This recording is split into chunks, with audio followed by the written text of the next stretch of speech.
Yo, I'm drunk already. No, I'm just kidding.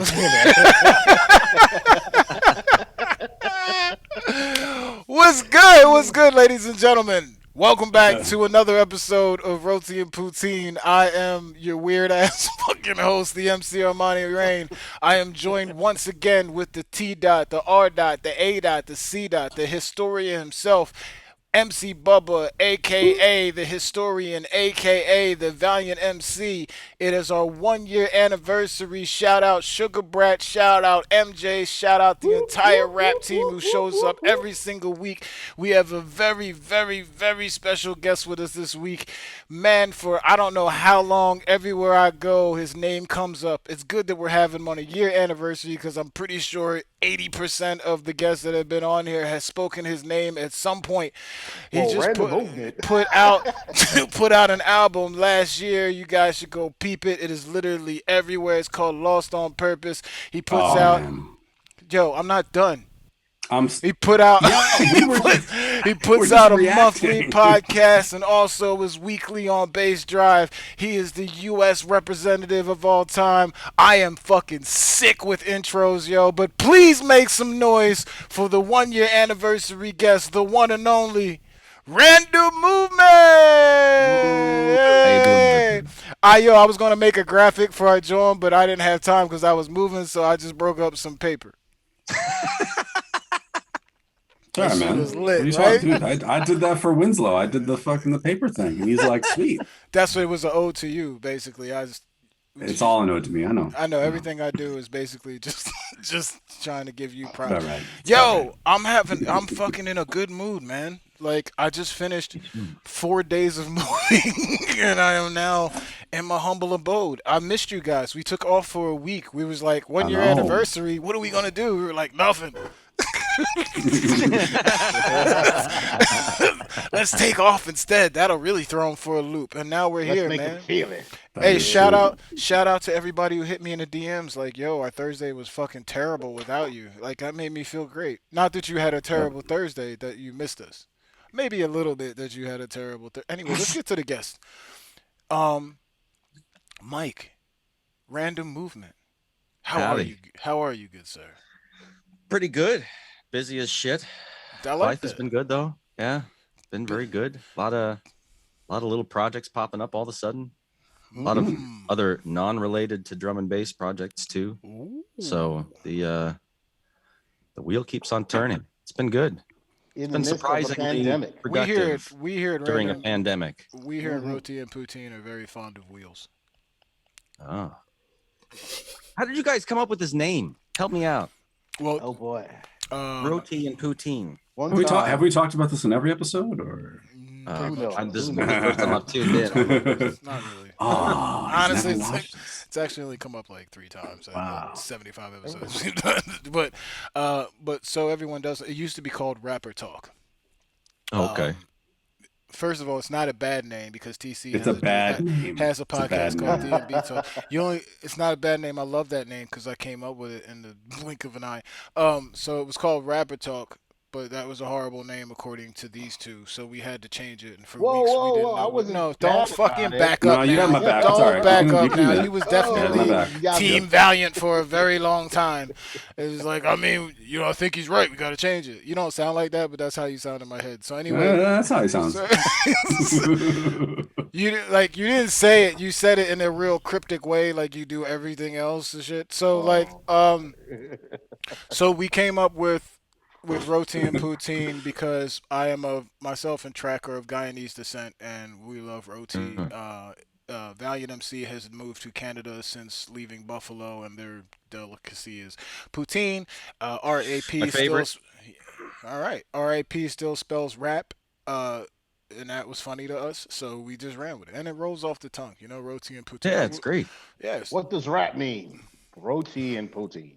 yeah. So Right, anytime because there's no other anything named there's Roti and no Poutine out there. So ever Yeah, right, and that's it's hard cool. to It's find smart. names. I like Thanks, that. man. We appreciate it. That's our show. End on Yeah. a high note. No, good talking to you. All right. Thanks for yeah, it was having me good. in. It was good. Oh man, yo, shout out everybody in the chat, man. Once again, it's good to see you all. But Yo. let's get it popping. Every show, we ask a very, very important question. And All right. this show can't start until we get this thing out of the way because it will pretty much determine how the chat treats you from here on out for the next however long we're here. What is your bucket list food? What is my bucket list food? Bucket list. If you were going to croak tomorrow, God forbid, what would you like to have had before that happened? Man, you're gonna laugh at me. Chicken and dumplings. Why would I laugh at that? Chicken and dumplings, because everyone would probably expected me to say, "Oh yeah, he's gonna say ceviche. He's gonna say Is chicken that what tikka people- masala. He's gonna say this and that. He's gonna say all this." Ceviche, maybe. Chicken Why tikka the samala? marsala? How do you not know what a? It's masala, not marsala. It's marsala. I know It's marsala. masala. There's no It's R It's in not there. your sala. Let's It's fight about it for a marsala. second, guys. Yeah, for sure. Anyway, the point is, none of this matters because it's chicken and dumplings. So chicken and dumplings because my mom makes it for me, and it's That's my what I favorite. was- It's a yeah. birthday There you meal, go. and There you go. it means so much to me, and it makes me feel good inside. That's soul and- food talk right there, bro. Yeah. yeah, man. Valiant is a big fan of the ratatouille moment. As a matter of fact, is what he called it. So anything. That is right. That's exactly Ratatouille what it's moment. about. Bingo. Yeah. Yep. Yeah. See, this is why we had him on the show. Actually, he said that the first day, and we were like, "You're hired."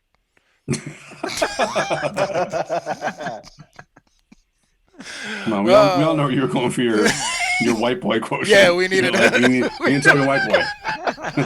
Who's the guy? Who speaks Who's the white more guy who's on? mad at white people all the time? Yeah, he actually speaks more on black activism than the two of us combined. But We anyway, need like a well-spoken Michael Rappaport. Well-spoken. Who can we- he speaks so well. He speaks so well. We needed a redhead. We were like, what does the Joe Budden podcast do? Let's do that for drum and bass. Anyway, so chicken and dumplings. That's fantastic. He's fucking Rory. Anyway. I guess so. Oh, chicken and That dumplings. means Let's T is go. Mall? Is T Basically, Mall? Yes, because I'm the Yeah, angry. that's I'm right. the He'd be angry sitting in the rapper. tall chair. I'm definitely the angry rapper. That's a terrible comparison we just did to this. Anyway, secrets out, ladies and gents. No, T, what was your T? What was your food of the week, man? 2 weeks. You've had 2 weeks to figure this out. Well, all I had was burgers and Franks. I haven't had that in like ages, to be honest. Imagine with the nice weather sometimes, like when it comes on after you've been through a long winter, like you just gorge on barbecue food. I'm a big barbecue fan, of course, but this one here was like we just kept it in house and went to like Publix and tried out some things, and I haven't had a good bite into some red meat for a while, so I felt it was appropriate, and we went to work. Cool. All right. Cheers. You got to get yourself a chicken tender sub next time you go to from Publix. Pubs, I keep hearing about that. Wait, man. you haven't had a okay. No. What are you doing? They Go to can't Publix. do no wrong at Pubs. It looks like. Hey, let me tell you right now, Publix's Italian hoagies are the next best thing to North hoagies, man. What? Italian sub is like that. You're hearing it from me, so it means The Wegmans up in like Buffalo and upstate New York and motherfuckers stuff like always that. trying to promote some Wegmans, goddamn yes. Wegmans, dog. Wegmans. The subs and stuff like that are real good.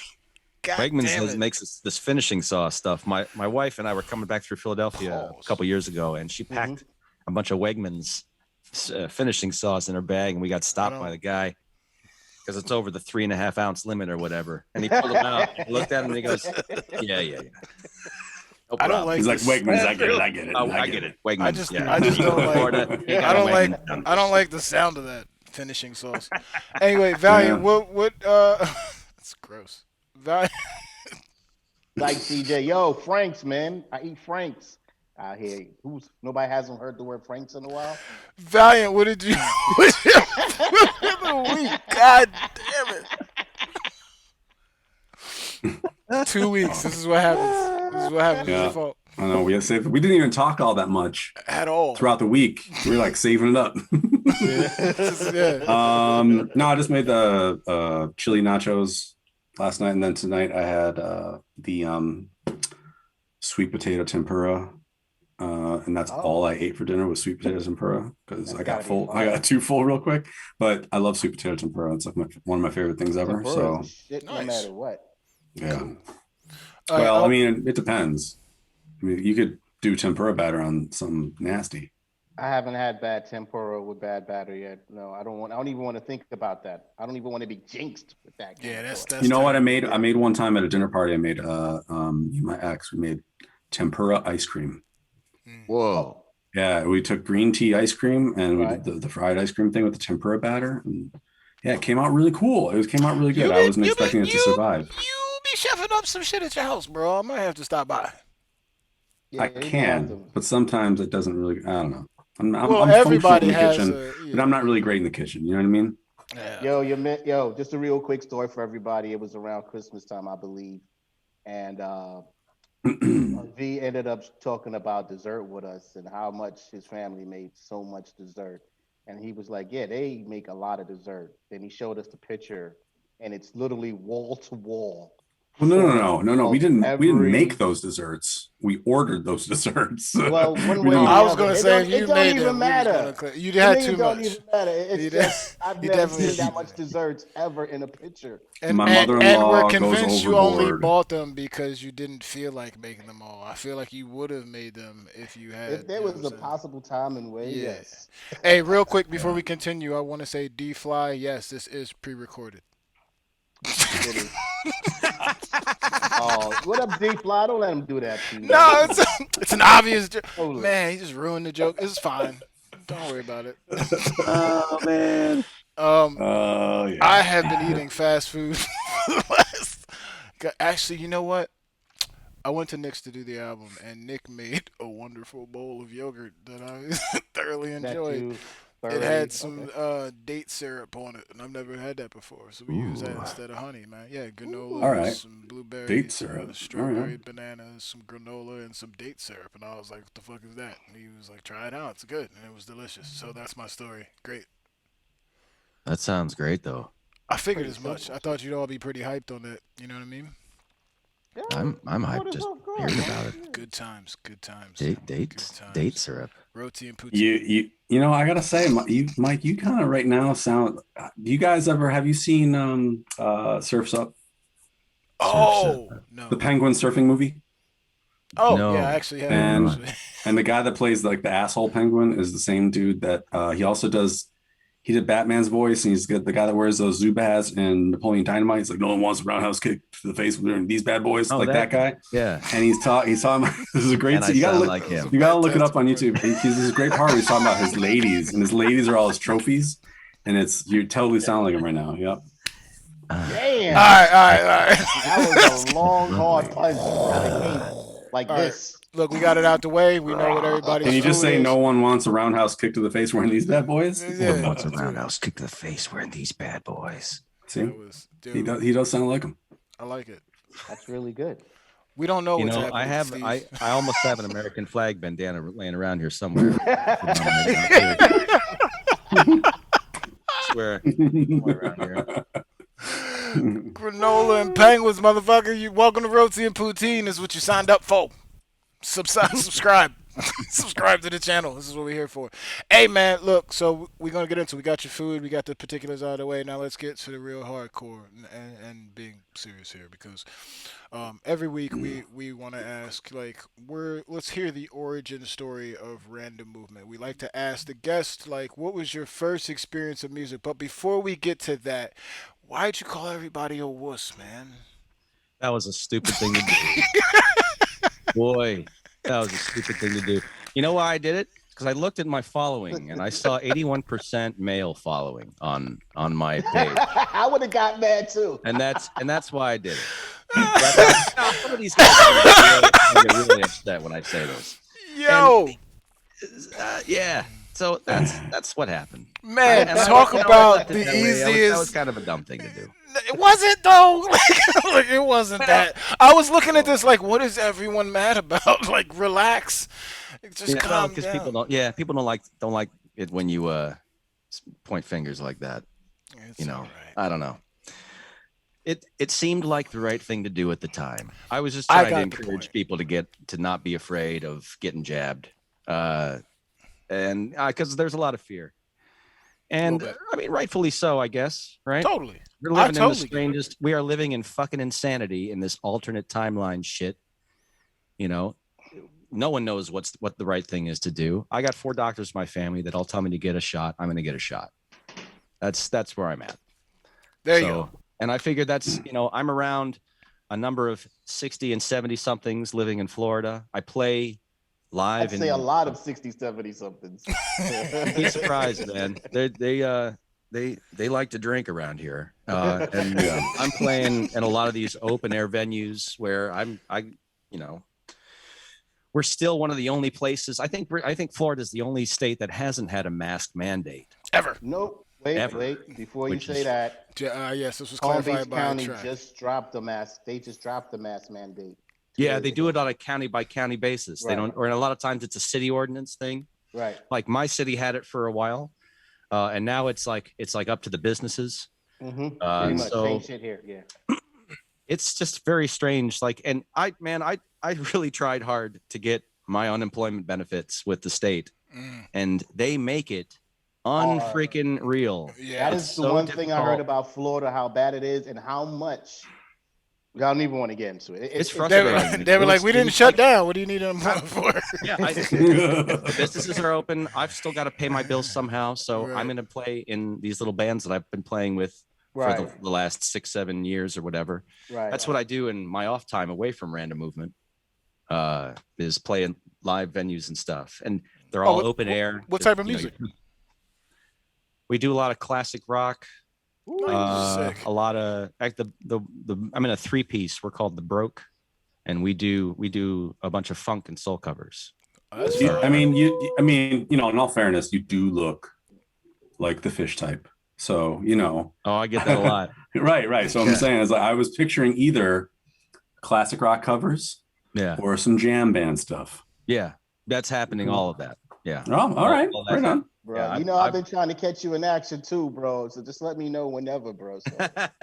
Pretty much every Friday night. Yeah, it was a good time. I'm only joking about it. Obviously, I was right in the chat. That was definitely the wrong word to use. But boy, did that get people. Boy, I dropped at least 3 releases in that chat. I was like, this is great. Writing this shit, people asking me how much I got paid to say this. Like, what come on, me and my 16,000 followers on Facebook. Are you fucking serious? You think I got paid for this? Also, dude, I'm not sure. I'm not sure, but maybe the person who shot me may have saw that post because I was trying to line it up properly while I was taking the picture. She was like, "What, something on Facebook or something?" I was like, "Oh, okay." It's like, calm down, Mr. Nichols. You are not Random Movement. Yeah, right. Big Somebody shout said I'm to gonna Los get Contreras too for keeping the fire going on the chat. I was jealous. I was like, I put my shot up and no one gave a fuck. Like, what is this about? Like, like, what's going on? I've been screaming, get a vaccine for months, and nobody cares about me. How am I supposed to drop my mixtape? Anyway.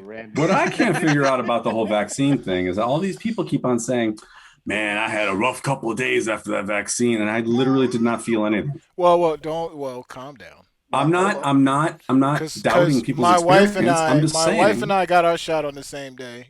Yes. Dumb idea. What the fuck were we thinking? Luckily, let me rephrase that. There's no lucky or unlucky. My wife ended up not feeling well for the day. I felt fine, but she was definitely out for the count for 24 hours. I felt like shit. Speaking for myself, like that first day was pretty much the worst. The first day, one. And after that was it. Oh, okay. I was like slightly. It varies, man. It varies. Right. Yeah. It's what it does. It's what it does. I felt like shit for a solid day on the second one. First one I was just kind of like hot cold, but second one I had a gig to play that night too. So I put on 2 pairs of socks. I had my dealt with it. My wool on. I was good. You was sweating it out, bro. Playing outside, trees out. Everything's fine. Dude, the crowd is like, yo, that dude's into it right now. He was killing it. Like, no, I'm just fucking dying. All right. We got that out the way. We need to get out of the way. It needed to get out of the way, man. You know what I'm saying? It's all good. It's all love. What is it, 10,000? We appreciate you. We appreciate that. Yeah, man. We appreciate it. What you did worked. Hey, by the way, hey guys, I just want to give a quick shout out to Alpac and Anthony Casper in the chat. Hey, Alpaca's gang, in the gang. chat. What up, Alpaca's in the chat. The greatest Tony bootlegger Ghost. alive. Yes, sir. And Anthony Casper is also in the chat, so big up you guys for sure. Yeah, Tony Shout Ghost, out, what's shout up? out, man. Shout out to everybody, man. We all in here. Good to have you with us. Yes, yes. All right. Now that the tomfoolery is out of the way, let us actually ask a serious question. What is your origin story? What was your first musical memory? Was it something off your parents? Was it First you going musical on the road? memory? Yeah, like where did Damn. where did Random Movements inspiration come from? question. Well, if let's talk random movement origin story, because man, if we talk like first musical experience and shit, we're gonna be all the way back, and I'm We like, got like 2 in hours Yeah, I to mean go we already. got time. I'm just gonna lay back and chill. Like, you know what I mean? Maybe I should Nah. get that edible now. Yeah. I don't know. Me personally, my parents started me on piano lessons when I was 3. I played until I was 16. I picked a guitar when I was 14 and bass when I was 15, upright bass when I was 16, because I was in the school jazz band and they needed a bass player. And I couldn't, I wasn't as good as the other guitarist. So I got stuck on bass, and it turned out that it was my favorite instrument to play. There you go. I had a heavy focus on electronic music, but not this kind of electronic music. I was into like KMFDM and like industrial music and shit like that. KMFDM doing it again. Yeah. I was into like pots and pans shit. And I don't know, man, something happened around 2000, 2001. I realized I wasn't really angry at the world anymore. Mhm. And so a lot of that, and you know, and you also start, I mean, I still love a lot of those guys that are into a lot of the industrial stuff, but you sort of start to realize that a lot of that genre is a parody of itself. It's just outside new wave. Yeah, so it's Too you know, early. and then I had some other things happen. I had like 8 years worth of music just kind of go away on a hard drive one night, and then I met my buddy Jack Sheets, Mr. Jack Shift. Sheets, shout out to Jack If you look Sheets. him up, he is the co-founder of Random Movement. We linked up about 2001 and worked on stuff from then until about 2007, I think, is when we went our separate ways. But yeah, he got me into a lot of what I'm into now. I owe him everything. Oh man, Respect. Wow. Absolutely. All right. He's the guy. He's the he raver? inspired me. Was he He the inspired crazy me to raver? love this music and stuff. Uh, So what? He was the crazy raver. Well, I wouldn't go that far, man. I mean, I caught him in the post of all that. Like he had already kind of graduated out of a lot of that, because I knew him. I went to high school with him. He was a year older than me. Okay. But he was friends with all my friends, but I was never actually friends with him. And a lot of my friends were like into all that and you know, everything that comes with it. We'll just leave it at that. Right. Gotcha. So, you know, he was one of We those been really there. know everything. Yeah, we all know what he's doing. We were there too. Yes. But man, he wanted to make music. He worked at Sam Ash with a bunch of great my stuff. friends, and he was like, I want to do this. And I said, well, I got all this gear. Let's get together. And it was great, man. It was great for a while there. And then we parted our ways. He had a bunch of crazy shit going on in his life, and I don't know. I was kind of an asshole back then, if I'm going to be really honest. No. So kind of regret doing all that, but because it would be so much more fun right now if he was still involved. You hear me, Jack? But yeah, like it's been good ever since, I guess. Right? It's been a fun time. You're doing all right. You're doing great, bro. The legacy continues. Yeah. You know, so was it mostly just industrial soul and funk in the beginning? I'm real heavily involved with a lot of jazz music, or I was Okay. back then. All right. And I was playing upright bass in a couple of different bands. So I had like a little 6-piece called the Not So Big Band, and then I played it in another group called Tough Young Tenors. There's 2 tenor players, Tough Young drum Tenor kit, and me on sounds bass. And it was like everything's like, you know, playing Cherokee and Giant Steps and all sorts of shit like that. And it was the roughest couple of gigs I ever had. But that's my intro, I guess, on a lot of the music making stuff. I was also involved with this thing called Fire Exit in Columbus, which was this art conglomerative group where it was basically an excuse for my band. One of my bands I was in to play. At my drummer's father had this warehouse, a glass manufacturing warehouse, and we would just clear everything out and turn it into a performance space. And there were a bunch of kids going to Columbus College of Art and Design and other art schools around that would come in and feature their art, and then they would have a rock band play, and then they would have a bunch of DJs as well. And then we started doing a thing called Active Not Passive, which was an electronic music jam.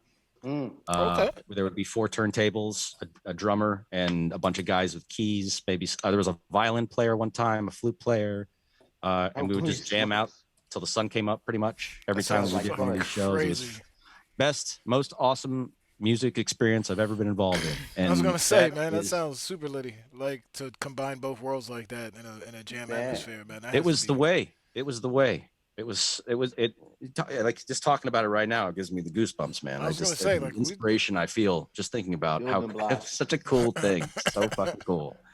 But that puts the fire under me every time I start getting burnt out. Really. How long did that go on for? Not long enough. Y'all hear that? The fucking city got in, filed eminent domain on the warehouse. We lost it for 2 years. Shit. Yeah. It moved to a couple other performance spaces, but there were some folks involved that were kind of fucking assholes that ruined it for the rest of us that were involved. So I just stopped going. And it puttered out about a year after that, unfortunately. But hey, we might have all to talk restaurants off air, close, right? Yeah. Now all restaurants close. That's the story of life. Yeah. For sure. So it was. I'm happy it happened. So how did you get to be?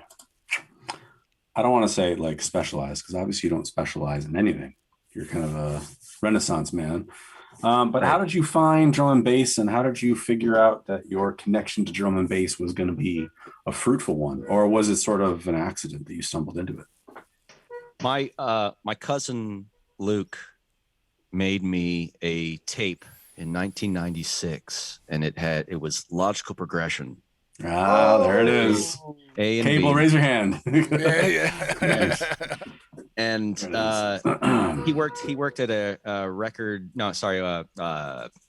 radio station in Olympia, and so he would get all the records would come in, and he would tape them to 90-minute cassette tapes, and then give them to me basically. So I had like Carl Cox Angels Burn Me Live and a bunch of just really strange shit that I don't even know. DJ S1, who I guess was a New York City breakbeat DJ in the late 80s. Stuff like that. Asen, he was big on Asen.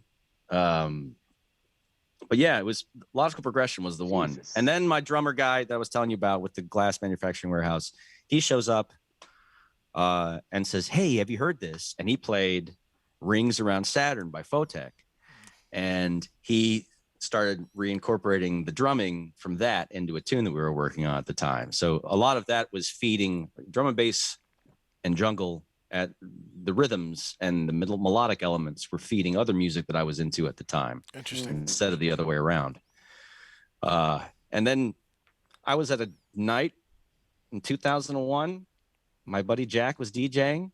He puts on this fucking tune, High Contrast, Return to Forever. And that changed everything for me. That was the end of the beginning. Dude, I haven't heard one whack tune at all in this journey right here, bro. I'm bugging out. It was a good one, man. And then, I mean, we started getting on the Calibre tip. You know, it helped that Fabio and Groove Rider were, you know, rinsing his music every week time on Radio 1. But all of that was such a heavy influence on everything that we were up to from then on. It was Calibre and Makoto too, man. Makoto's another one I'm just like forever inspired by. Lucky I got to work on a couple of things with him too, and I hope that we can do more of that in the future. Woo! Big things are going on, man. He's great. Makoto's awesome. I love that. Yeah, absolutely. Nice guy too. And no, he's super nice. It was great because like we talked like an hour in his broken English, and like it was great. Japanese is wild. And it was great because we were talking about the set, and he's like, all right, all right, this is what I'm gonna play. we're talking about like a strategy. I was like, that's cool. I can lay back. I can host a little bit, and then I'll jump in when I can. He's like, great. I was like, dude, all I ask is that you warn me when you're going to play a vocal. That's all. That's all. You know, just give me a little room. He's like, no problem. And then he gets on the text and proceeds to do none of what he said he was going to do. And like, and every tune is vocal. Every tune, I was just like, oh fuck. I got to tell you guys this story. It just made me think of. So I played this gig with him in Estonia about 5 years ago or something. Oh man! And I look and I see Makoto. It's all right. So I'm obviously not going to be the guy that's the headliner for this night. So the pressure's off a little bit. Right. And they're like, man, we're so excited to have you on. Marky says you're the best DJ in the world. I'm like, fuck. And of course, I'm a fucking dinosaur, so I've got my Serato box and all my shit for the turntables, and I'm waiting in the hotel room, and they tell me it's time for me to go over there, and Makoto has already been playing, and I get up there, all the beer is gone, there's no booze left, he's fucking up there hammered, looking at me and goes, laughing at me because he knows I'm fucked. I can't play as well as he's been playing for the last 2 hours, and his ass is drunk. Oh man, I cleared the floor that night. Second tune in, I was like, oh man, I'm watching the promoter in the back look at me like. It's amazing how similar DJing is to stand-up comedy. You know, you gotta you bomb, you've got to beg for spots. You gotta go up to the promoter and be like, hey, do you think maybe I could the next time get in in an early slot, just open up. It's no big deal. Dave Chappelle drew that parallel a long time ago, back when he was throwing those block parties, and he people would ask him like, why do you do this? And he's like, you guys don't understand how similar musicians and comedy are locked together, from doing shows to making sure you practice the same shows out and then repeating those same things. Everything from creation to playing out is literally the same. The scrutiny of being new. I feel like comedy's a little harder because everyone, that's rough. They'll tell you suck. People are waiting for you to fuck up. You know what I mean? At least with music, they're like, I kind of like it. You know what I mean? Or they'll just leave. You know what I mean? But like comedy, they're just like, you're horrible. You know. So. I mean, the only difference is we got music to drown out the screams a little bit, but this is pretty much the same. You know what I mean? Yeah, but we don't get screams. We get cleared rooms, which is way worse. Yeah, definitely silence. I'd rather you go, don't like this, than leave. Like that's just not cool. Yep. Definitely. Sorry, I just want to know. I guess that's the fun of it too, though. Like artist wise, it's now like, all right, my first time at Respect was literally about getting respect, actually. Like, so I was up in there, and I was like, all right, it was me and Shout to Sun and Bass. It was out here for a while. Deli Cat and Stunner was with us. And a dude put his hand out like this. So I'm like, oh, that's cool. Let me go shake his head. The dude did this. Just washed it. And right then and there, I said, oh, I got to work. You got dissed. And my favorite time I ever played Respect was me and TC Islam. All right. We know that's hilarious that everyone did the same. Oh, okay. This story's gonna get. Everyone's like, oh, okay. I had heard these stories from many people that he would walk up to the DJ and whoever they were, and he would be on the mic and he would go, "My name's TC Islam, and I'm making more money than you tonight." Sounds about right. I mean, So I was like, the intimidation was through the roof immediately, and none of that was true. He was a freaking coolest dude. He kept turning to me and going, "You make me proud, man. You make me proud. You make me proud." He had these two dudes. It was like straight up. I don't know. I don't want to say, was it the Zulu Nation on the other side of him? But probably. That was probably 1,000%. Yep, that was. It was wild, man. It was pretty cool. I just like that there are these two guys on stage just looking like they're no. hard. He's got his own S1Ws. Listen, dead ass. Like even when he called on the phone, I just assumed there were two people standing over him at all times. Like he, like it's just the demeanor he gave off. He just call you 4 in the morning. Hey Monty, man, what you doing? Yo, What's good? what you doing, yo? It's like Where you at, motherfucker, yo? I was Where you sleeping. What's going on? Yo, I'm saying, yo, I got a fucking idea, man. I'm trying to get this thing to another level. You know, you and Sharpie, you like my little babies, man. The Twin Towers. I call you the Twin Towers everywhere I go. I'm like, Wait, he called him Sharpie? Come on. Yeah. That's great. Yeah. That's great. I don't know why I never referred to him as Sharpie before. Everyone called I him love Sharpie. that. Yeah. Oh, I love that. Yeah, that was Sharp. This is his nickname, Sharpie. Why you needed to sharpen sharpness to Sharpie when it's both 2 syllables, I have no idea, but whatever. that's what it was. Sharpness. Hey, so Mike, was it inspiration for production? Was it inspiration for just what drum and bass meant at the time, or was it just like, yo, I just like this? I am always been a production guy before anything else. Okay. I've always had, my head in synths and things. I bought my first synth right here in 1996. So I was going to ask you, when did you get into the production side of things? Yeah, there you go. That's when I started. I picked up my first synth in 96. I picked up my first sampler, which is actually down here. You still have it. The following year. And I used to be really, really crazy about, oh my God, I can't even imagine fucking all the money I spent on equipment that I don't have anymore because I was a drug addict. Stupid, man. Been there. But I had a lot of gear. Why am I laughing about And yeah. But at least you still have your first synth and your first sampler. I kept the important stuff. That's cool. There were a couple times I had to sell pieces of equipment so I could buy fucking plane tickets to tour and shit. That was a whole other. That's a different thing. It sucks, man. I have to get rid of stuff. But I'm kind of on this weird kick right now of buying a lot of it back. And I'm also in a lot of the stuff I'm doing outside of drum and bass production is I do mix engineering work for a lot of rock music and other electronic music acts as well. Mm-hmm. So part of what I'm trying to get my hands on are different hardware signal processing units and mic preamps and things like that. So I'm getting way back into the hardware end of stuff again. I got a 4-channel valve preamp from Cibitron coming next week, and basically my living room is wired up for 16 channels of live audio all the time. So sheesh. I've got a drum kit in there. So anytime anybody has any ideas, we can just hit record and off you go. Excellent. But yeah, so the production side of things just has always been fascinating to me. I've always been interested in synth stuff. I had a bad habit of reading manuals over and over again about everything I bought. And Jack did not have a lot of the technical abilities, but he was, 7 years deep on the DJing thing. And he would say, hey, do you hear this sound like this? We should make a sound like this. And then I would go or we would collectively go and do a lot of that kind of thing. He was very good, very instrumental in song layouts as well. He was good with the song layouts. Neither of us had any idea how to do any kind of mix down work though. Not like I do now. Like now is a different story. I look at the shit I used to do back then. How some people learn better if I falling on their fucking face over and over again? That was me. Right. No, none of us know that at all.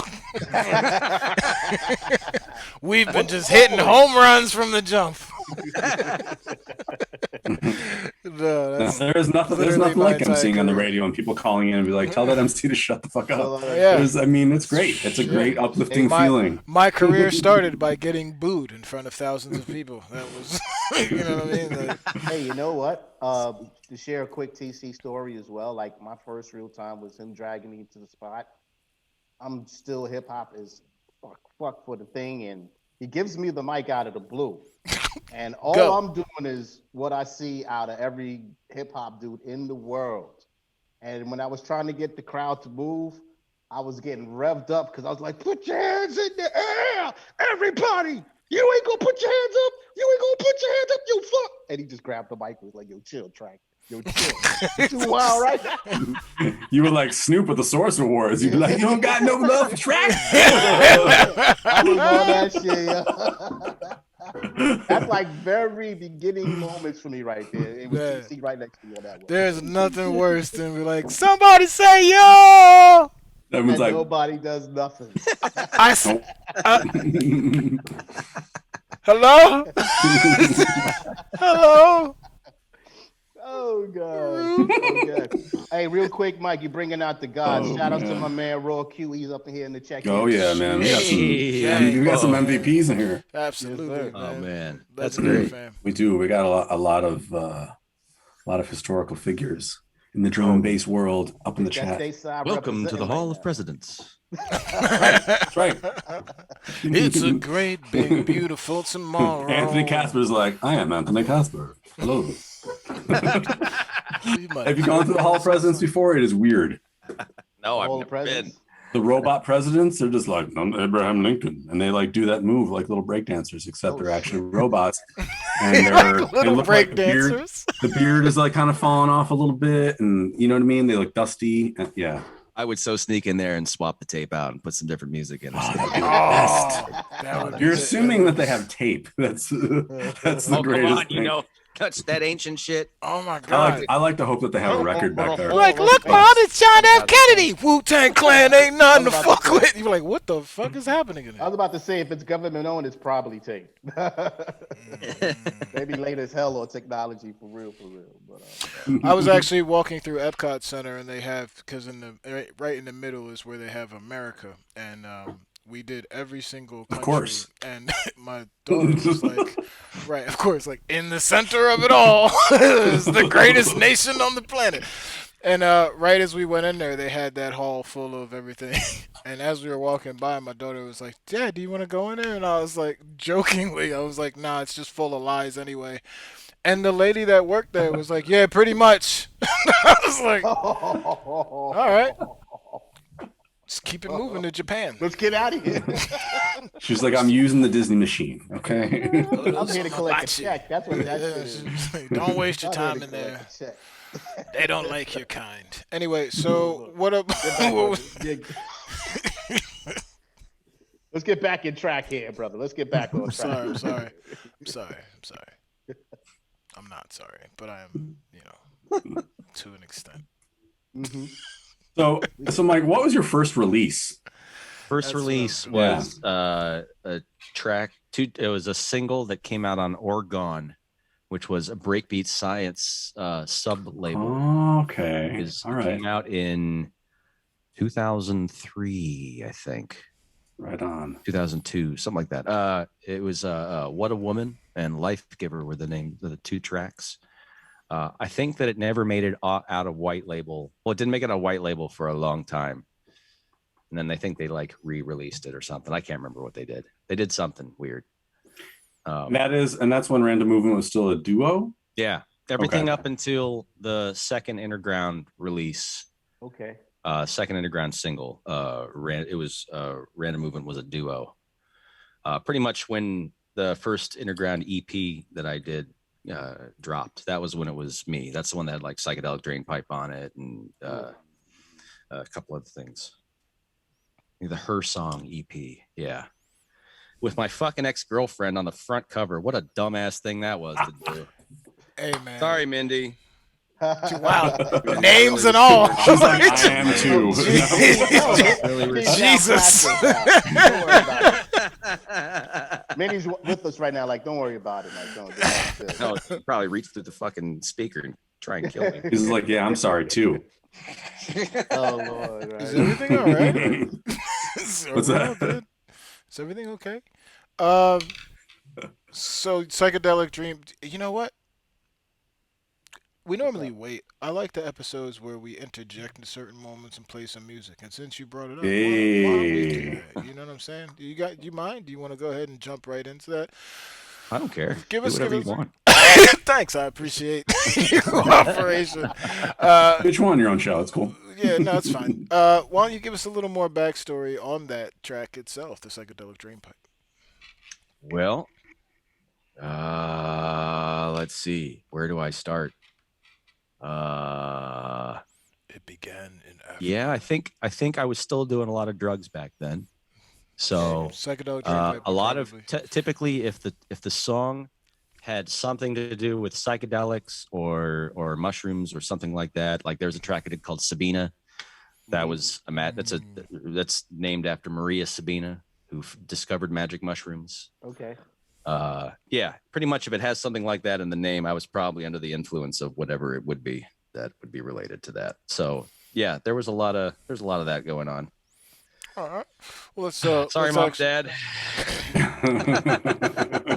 They're definitely tuned in to our show.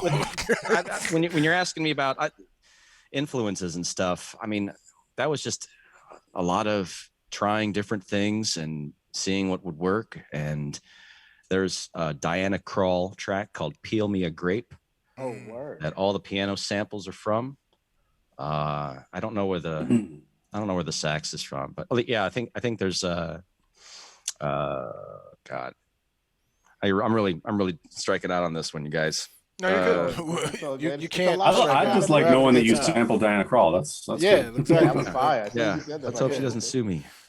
Well, now. Come get it. I mean, I'll give you all the money it made. Pretty easy. I've got it right here in this jar. You make it rain pennies in drum and bass. Ladies and gentlemen, 1-year anniversary of Roti and Poutine with the wonderful random movement. This is Psychedelic Drain Pipe. Let's take a time back. Let's do the time warp again. That's for some of you. Every Thursday night, 10 p.m. Eastern Standard Time, 7 p.m. Pacific. Roti and Poutine, the track, the volume, myself, MC Armani Rain, special guest, the random movement. Appreciate y'all.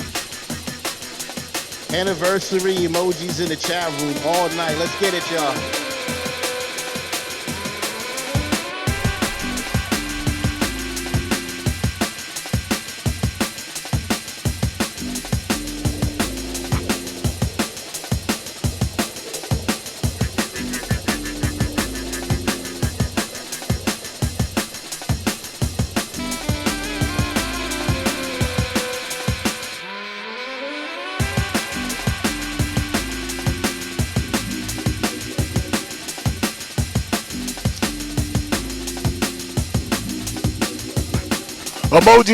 Emojis in the chat. I need to see y'all. We bright and early. 1 year in, we right here.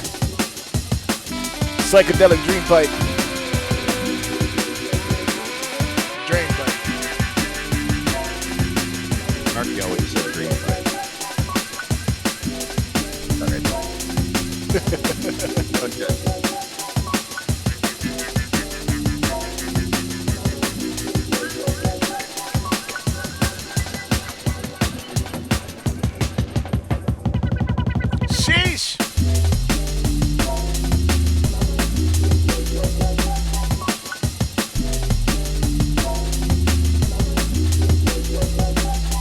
Shout out the rap team in the chat.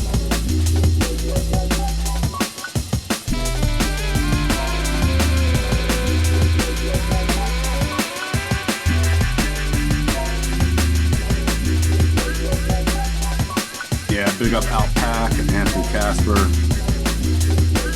Bullet Child, Raw Q, Winslow. Shout them all. Rolling deep tonight. Yeah, man. Aurora Basshead is showing some nostalgic love for you there, Auburn. You got the Terminator glasses. I like that. Big up Juice Drum and Bass in Portland. PDX represent. Jesso, what's good, man? Happy belated birthday, brother. It's Taurus season. Mindy, your mom's at the door.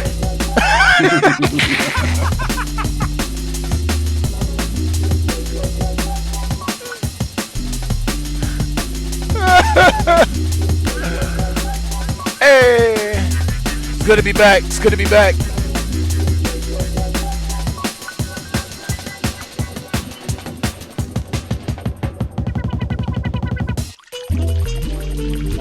Dizzy Gillespie on trumpet.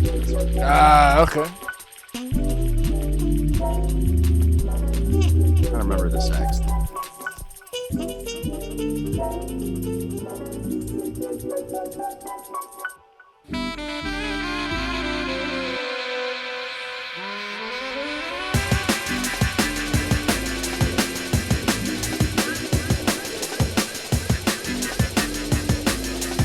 Shout out Sugar Brat. Shout out MJ. Deep Fly, I see you. Snacks was good. ESO. Wow.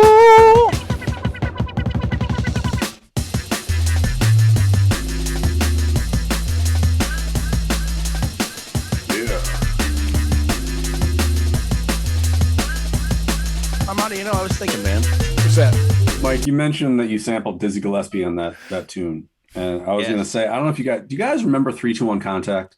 Absolutely. Contact. The first time I ever saw Dizzy Gillespie and Kiss was on 3-2-1 Contact. Were they on at the same time? No. But Dizzy Gillespie was doing this thing where he's playing different music to a clip of a frog getting chased by a snake in the water, and how the music can completely change the mood of whatever scene you're looking at. Yes. It was really cool. And I remember like his cheeks blowing up like that freaked me out. I was like, what's wrong with his fucking face? Signature. No, but on that same cast, because it was the two white girls, Trini, and they had like 70s, like long part in the middle hair, and the black guy, Mark, and they lived in like this super fucking late 70s, early 80s kind of house or whatever. Anyway, there was a week where they were behind the scenes at the Kiss concert. And I was like 5 or 6 years old. And I remember seeing Kiss and thinking it was like one of the coolest things I'd ever seen. Because they show, and it's funny because I remembered the song. I remembered the song all those years. And I remember my cousin had Kiss on vinyl, and I found the song on the record that matched the song being played on 3-2-1 Contact. But yeah, 3-2-1 Contact got me into like a lot of music. That's wild. It's crazy, Wow. that show, man. That's freaking sweet. That's like Mr. Rogers for me, man. Oh, yeah. Dude, how many awesome jazz musicians did Mr. Rogers have on his Oh, show? my God. First off, he's got, Trillion. I can't remember the guy's name right now because, of course, I've been drinking. But I think the Thelonious dude was on there one time. Yeah. He was on he had Did you Herbie say the Hancock on Thelonious? too. Herbie He had, Hancock was on there. You know, not a lot of people know that Mr. Rogers started his show up in Canada. Yeah, he's a Canadian. Absolutely. No, he's not Canadian. He's American, but he came Oh, up I here and thought he he was started a Canadian. show up in Canada, and then he That moved was it. like in the beginnings. Yeah. I thought he was Canadian. That's why I figured, well, if you're up there. I thought he was Canadian too. Right. Mm-mm. And no, he served in the U.S. military and everything. Yeah. But it was called Mr. Rogers, but it was Mr. Rogers, like one word. Okay. And then the guy up in Canada, Mr. Dress Up, is a big children's show legend guy, and he got his start on the Canadian version of Mr. Rogers. Oh, But yeah, man, I remember Mr. Rogers. We only had 5 channels when I was a kid, the black and white TV, and we had the antennas with the tinfoil at the end, and like we had I used to to the UHF dial. My parents were like, "Will you stop doing that?" And you had to stick a matchbook behind it to get it to work. But yeah, all we ever had was Sesame Street and Mr. Rogers and 3-2-1 Con. That's it, man. That was my whole childhood. With those shows. Did anyone watch that film? What's that? Did you guys watch no, that I haven't film? seen it yet. The Tom Hanks one? Yeah. Oh no, I haven't. watched both. I watched both. Yeah, the, my wife the is- documentary and the film. I'm trying to both get of them my. are tear. Yeah, that she was like, I can't watch that because I'm gonna cry the whole time. And The I was documentary, like, I kinda did cry a wanna little see it. bit. I was like, it's just when you see somebody who's genuinely good and they're not looking Right. for Felt like the last piece of innocence left the earth. Yeah, I it mean, was I'm not like- gonna cry because I ain't no bitch, but you know what I'm saying? Like, I was just figured. You gonna But cry. it's funny, those shows and my parents' record collection were like the defining reality of my world when I was a kid. And then I got my own my Fisher Price record player, and I started to get my own records and shit. But still, the only shows that we had were like PBS shows, because that was really all my mom would let us watch. Right. And So like grew up with Mr. Knight Rider. Bob Ross, of course. Oh yeah, Bob Ross. They used to have these things on PBS during the daytime. If you stayed home from school when you were sick, Mike just left. I know. If you stayed home from school when you were there, it is. Hey, happy trees. Yeah, if you stayed home from school when you were sick, they had these like 15-minute educational shows on PBS, There was one called Let's Read, and this guy would like draw scenes from the book as the guy was reading the scene. Shout out to chat. And then there was Read All About It, which was like super creepy. They had like this severed head villain. Yeah. They used to float around, and like I forget his name, but like it was a really creepy show, but it was really cool. You can find it on YouTube. Man, it's funny. I have a painting. As you pulled that out, I have a painting somewhere around here. Of course, everything's out because it just moved. But I remember we just showed Bob Ross to my 12-year-old about a year, like right at the beginning of the pandemic, and she started painting with him. It was really cool religiously, moment. I have a second monitor, I got a third monitor, but the third monitor that I've got in my setup is specifically for Bob Ross to be playing on when I work on music, because it makes me, it chills me out. And my other thing about Bob Ross, I used to watch him all the time when I was a kid, and I knew it was time to change the channel when that fucking Marty Stauffer would come on. Hi, I'm Marty Stauffer. This is Wild America. Yes, dude. Yes, dude. Hey, do you guys remember? Had a crazy flashback. Yeah, that was wild. There was a drawing show on PBS called The Secret City. Whoa! And I learned how to draw. I mean, I could draw already as a kid or whatever, but I learned like shading and foreshortening and from this show. And it was like hosted by this guy in like a jumpsuit with like a headset mic and a mustache. And he talked in this totally surfer accent, and he would draw a picture. He'd have kids from the Secret City Club drop it. And then he would draw on this mural. Dude, I fucking loved that show to this day. It's called The Secret City, and you can find some of it on YouTube. It was it taught every kid that I was in school with, like how to draw. We would watch it, and we would compare pictures at school the next day. Not how come out of picture pages then. Time to grab your pens and your pencils. Osby, Hey man, we're not gonna do that. Whatever. I binge watched Cosby Show the other day, so I'm not. Show be canceled tomorrow. Just stick. It made a cool noise when he drew, ladies and gentlemen. God damn it! Leave our childhoods alone. We didn't know.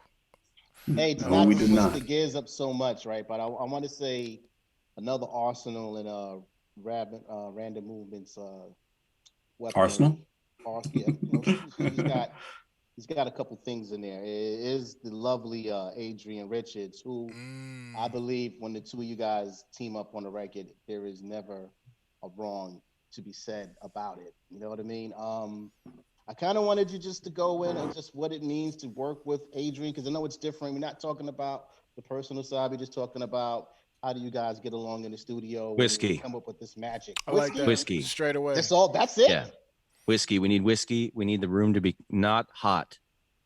And we've actually discovered that the further away from each other that we are when we work on things, the better it works out.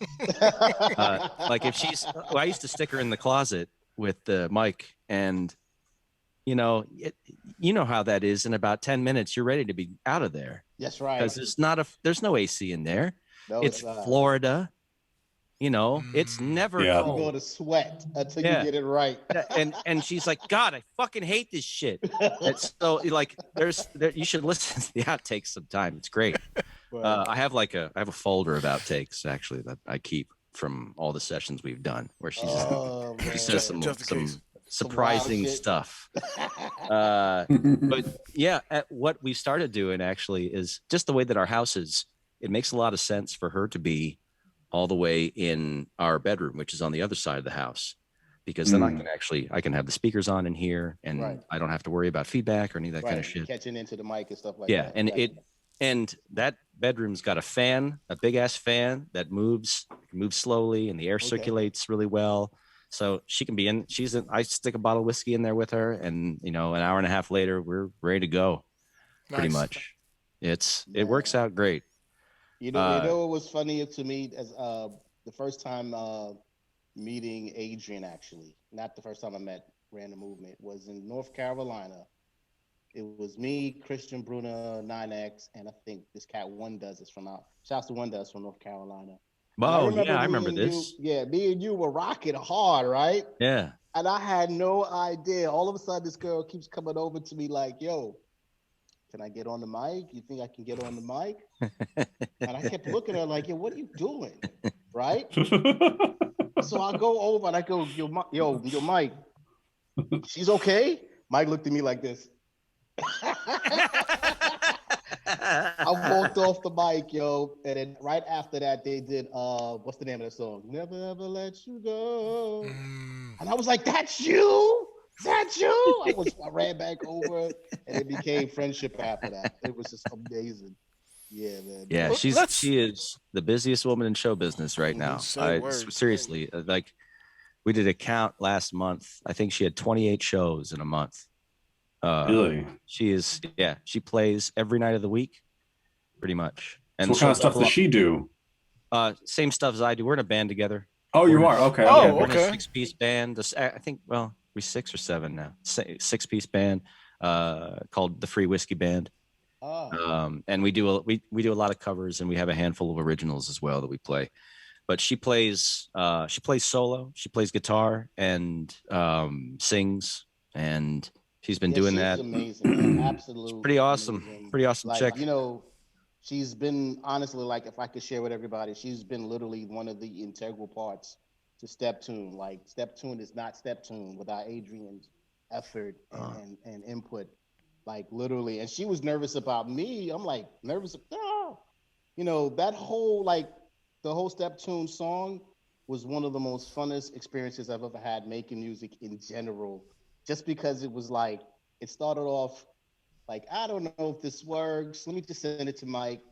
It was a good back and forth. Yeah, it's cool because that tune is one of the most unique tunes in drum and bass history, just because of the scenario that's involved. It's a back and forth between a guy and a girl. Right. It's nothing super serious. Like, the whole thing feels very.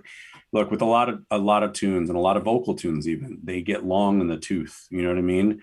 Yeah. And like that was the one thing that actually characterizes your whole album. The tunes don't feel old, even at the end. You don't feel like, okay, I want this tune to end now, because sometimes you do. But that tune specifically told a really cool little story. Everyone really liked it. I haven't heard a tune like that since or before. The whole thing was very, very cool, and it felt really organic. And yeah, that's a pretty great tune. Man. How many tunes do you guys have together now? Let's get into that. Let's start talking about you two. Oh, me and the wife? No, you the track. What track? Yeah, that wife. The other wife. Not that you shouldn't, Steph. You want to keep talking about the wife. Trust me. I fully understand. Cool. Okay. She gets plenty of shine. She's fine. I love how Track was like, "Nah, I'm good. We don't need to talk about his wife anymore." No beef at all. But I think we're at 4 right now. Track. Is it 4? If we count the Sophie one, that's it. Holy smokes. Yeah. Wow. Because that's it. Nobody's even heard the Sophie one. So yeah. I was sitting here like, well, hold up. Somebody holding on some shit and didn't tell us about it, and I don't know how I feel about that. But all right, moving on. We'll talk about that off air. Four tunes now. Eh? Yeah. So what's it like, man? You guys are clicking because what I have heard. Stellar. Yeah, man. Hey, listen, you know, whenever we ever get a chance to link, I don't mind like just hooking up my phone and be like, yo, what the fuck? But like overall, you know, when it comes to stateside heads and heads who just get it, it's really, really magic, really fast to do the kind of records. You know what I'm saying? Like we just understand each other somehow through sound waves. You know what cracks me up about you, man? And this is a good thing. But man, when I first read it, usually I get fucking pissed off at you, because you always go, you say something that makes me go, yeah, I got to do more to this. It's cryptic as fuck, man, right? It's almost there, Mike. It's almost there, and I'm like, what are you fucking talking about? It's almost there. I spent 20 hours on this shit, bitch. You're right. And then he'll say something. I guarantee you, like T will say something like, yeah, but I can still feel the air coming in out my nostrils, though, as you do. and he says something weird, and you're just like, Track is king Chat cryptic. room, don't pay it no mind. No, pay it all the mind. You should see Valiant and Track's I in a feedback is the WhatsApp. worst. The Valiant worst and on I the planet. talking to Track in WhatsApp is the craziest thing you've ever seen. Half of it is like, T, what the fuck? Just say what you gotta say, dog. Just fucking And say he's it. like, yeah, What's you wrong? know. He's like, masters don't have grasshoppers, you know. And you're like, what? It's like everything's a rat. God damn it. Anyway, sorry. God. So yes, we feel your pain. Today. We feel your pain. We understand. Nah, but Oh, you know, why overall, don't we use this little segue into playing something from the two of these guys together?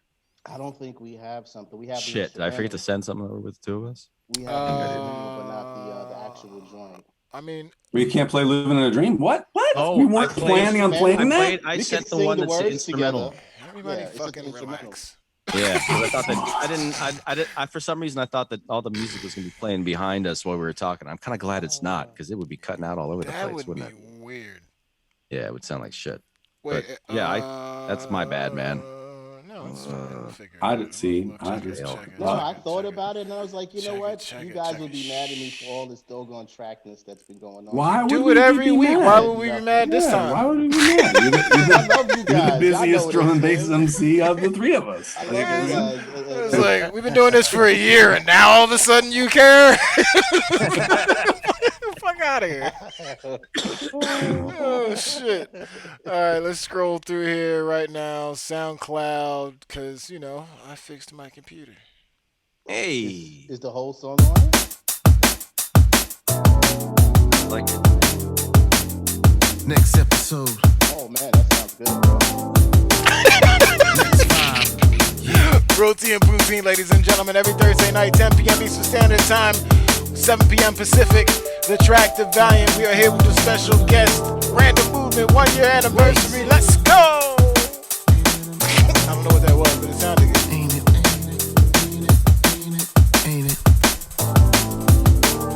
Yeah, living it.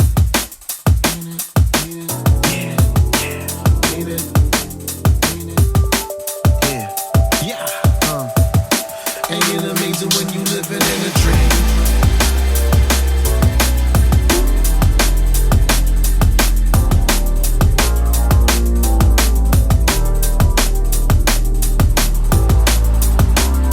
Like in the pictures, Monty, of Mike here. Oh, little something I do together. Living in a dream.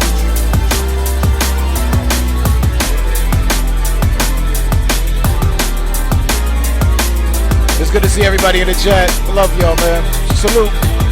Thank you for supporting. Aurora, thank you for sending out subs earlier. I saw you. And on, time spent, time afforded. Time shifting full swing until time lost it. Looking up at the skies like it's wide open. For a night you realize it's a prize you're holding. On your loaning like you didn't care if no one noticed. But they did, grounds gained off of pure focus. Zoom the lens. Emojis in the chat, emojis in the chat. Caught a win and the fortune they can't make off it. Still they often see the truth, couldn't tune off it. Cruise walking, feeling youthful cause it's you for it. That's metaphoric, real to eyes till they realize. Highest strutting cruise walking shook the blues off you. What could be finer than the dark depths you define? Marveling after views by the sunrise. You never met before, but that's another metaphor that coincides with the theme. Ain't it amazing when you living in a dream? Use those shishas, rap team, what's good?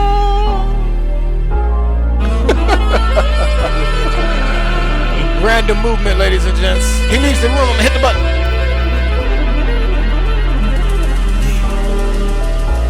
If you're showing something, I can't see it. Yeah. Ways to go, the movement may steam through a pace of flow in a place to grow till ya ace and blow. I haste for a fiend the taste of the glorious. What this part of the story is victorious from thoughts they call illogical. Impossibilities are possible. Now your name gleams across the mainstream. The daydream that became a May dream.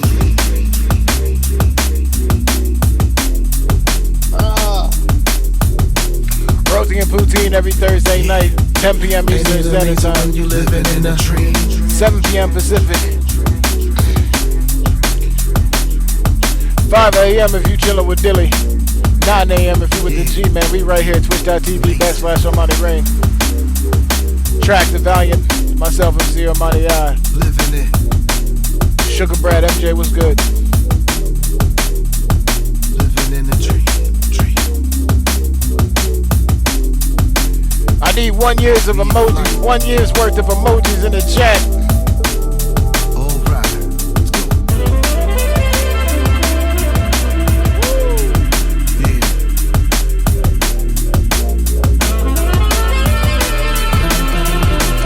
John B, welcome back.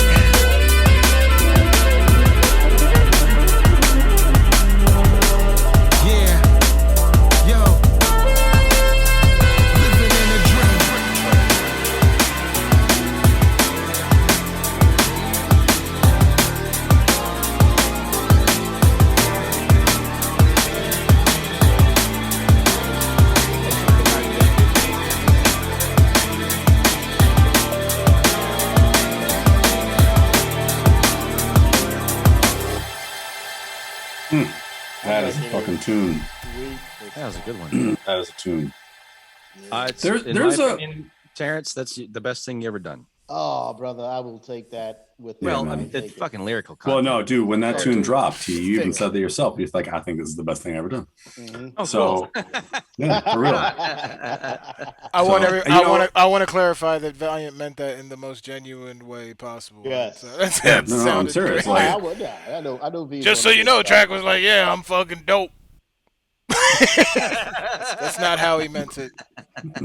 He was very much. He No. He was he's- like he's- I remember he was saying, "This is different than the other stuff I've done. This is like That's on a right. different. Absolutely. This is like on a different plane." Emotional. Like, And yeah, honestly, it was. like I did it, and shouts to Sophie again. I did it at her place in London, and it was just like sort of a feel out. And sometimes when you're doing all this stuff, you're not even in a zone of like, let's see how it works out. And then when I finally got it, I was like, oh shit, this is amazing. And I hope yeah. I hope Mike hears this, because I'm like, yo, where did this come from? And eventually I sent it to Mike. Probably within a month or two, me and Mike are pretty much texting each other with cries and shit like, yo, this is such an amazing record. I can't believe it.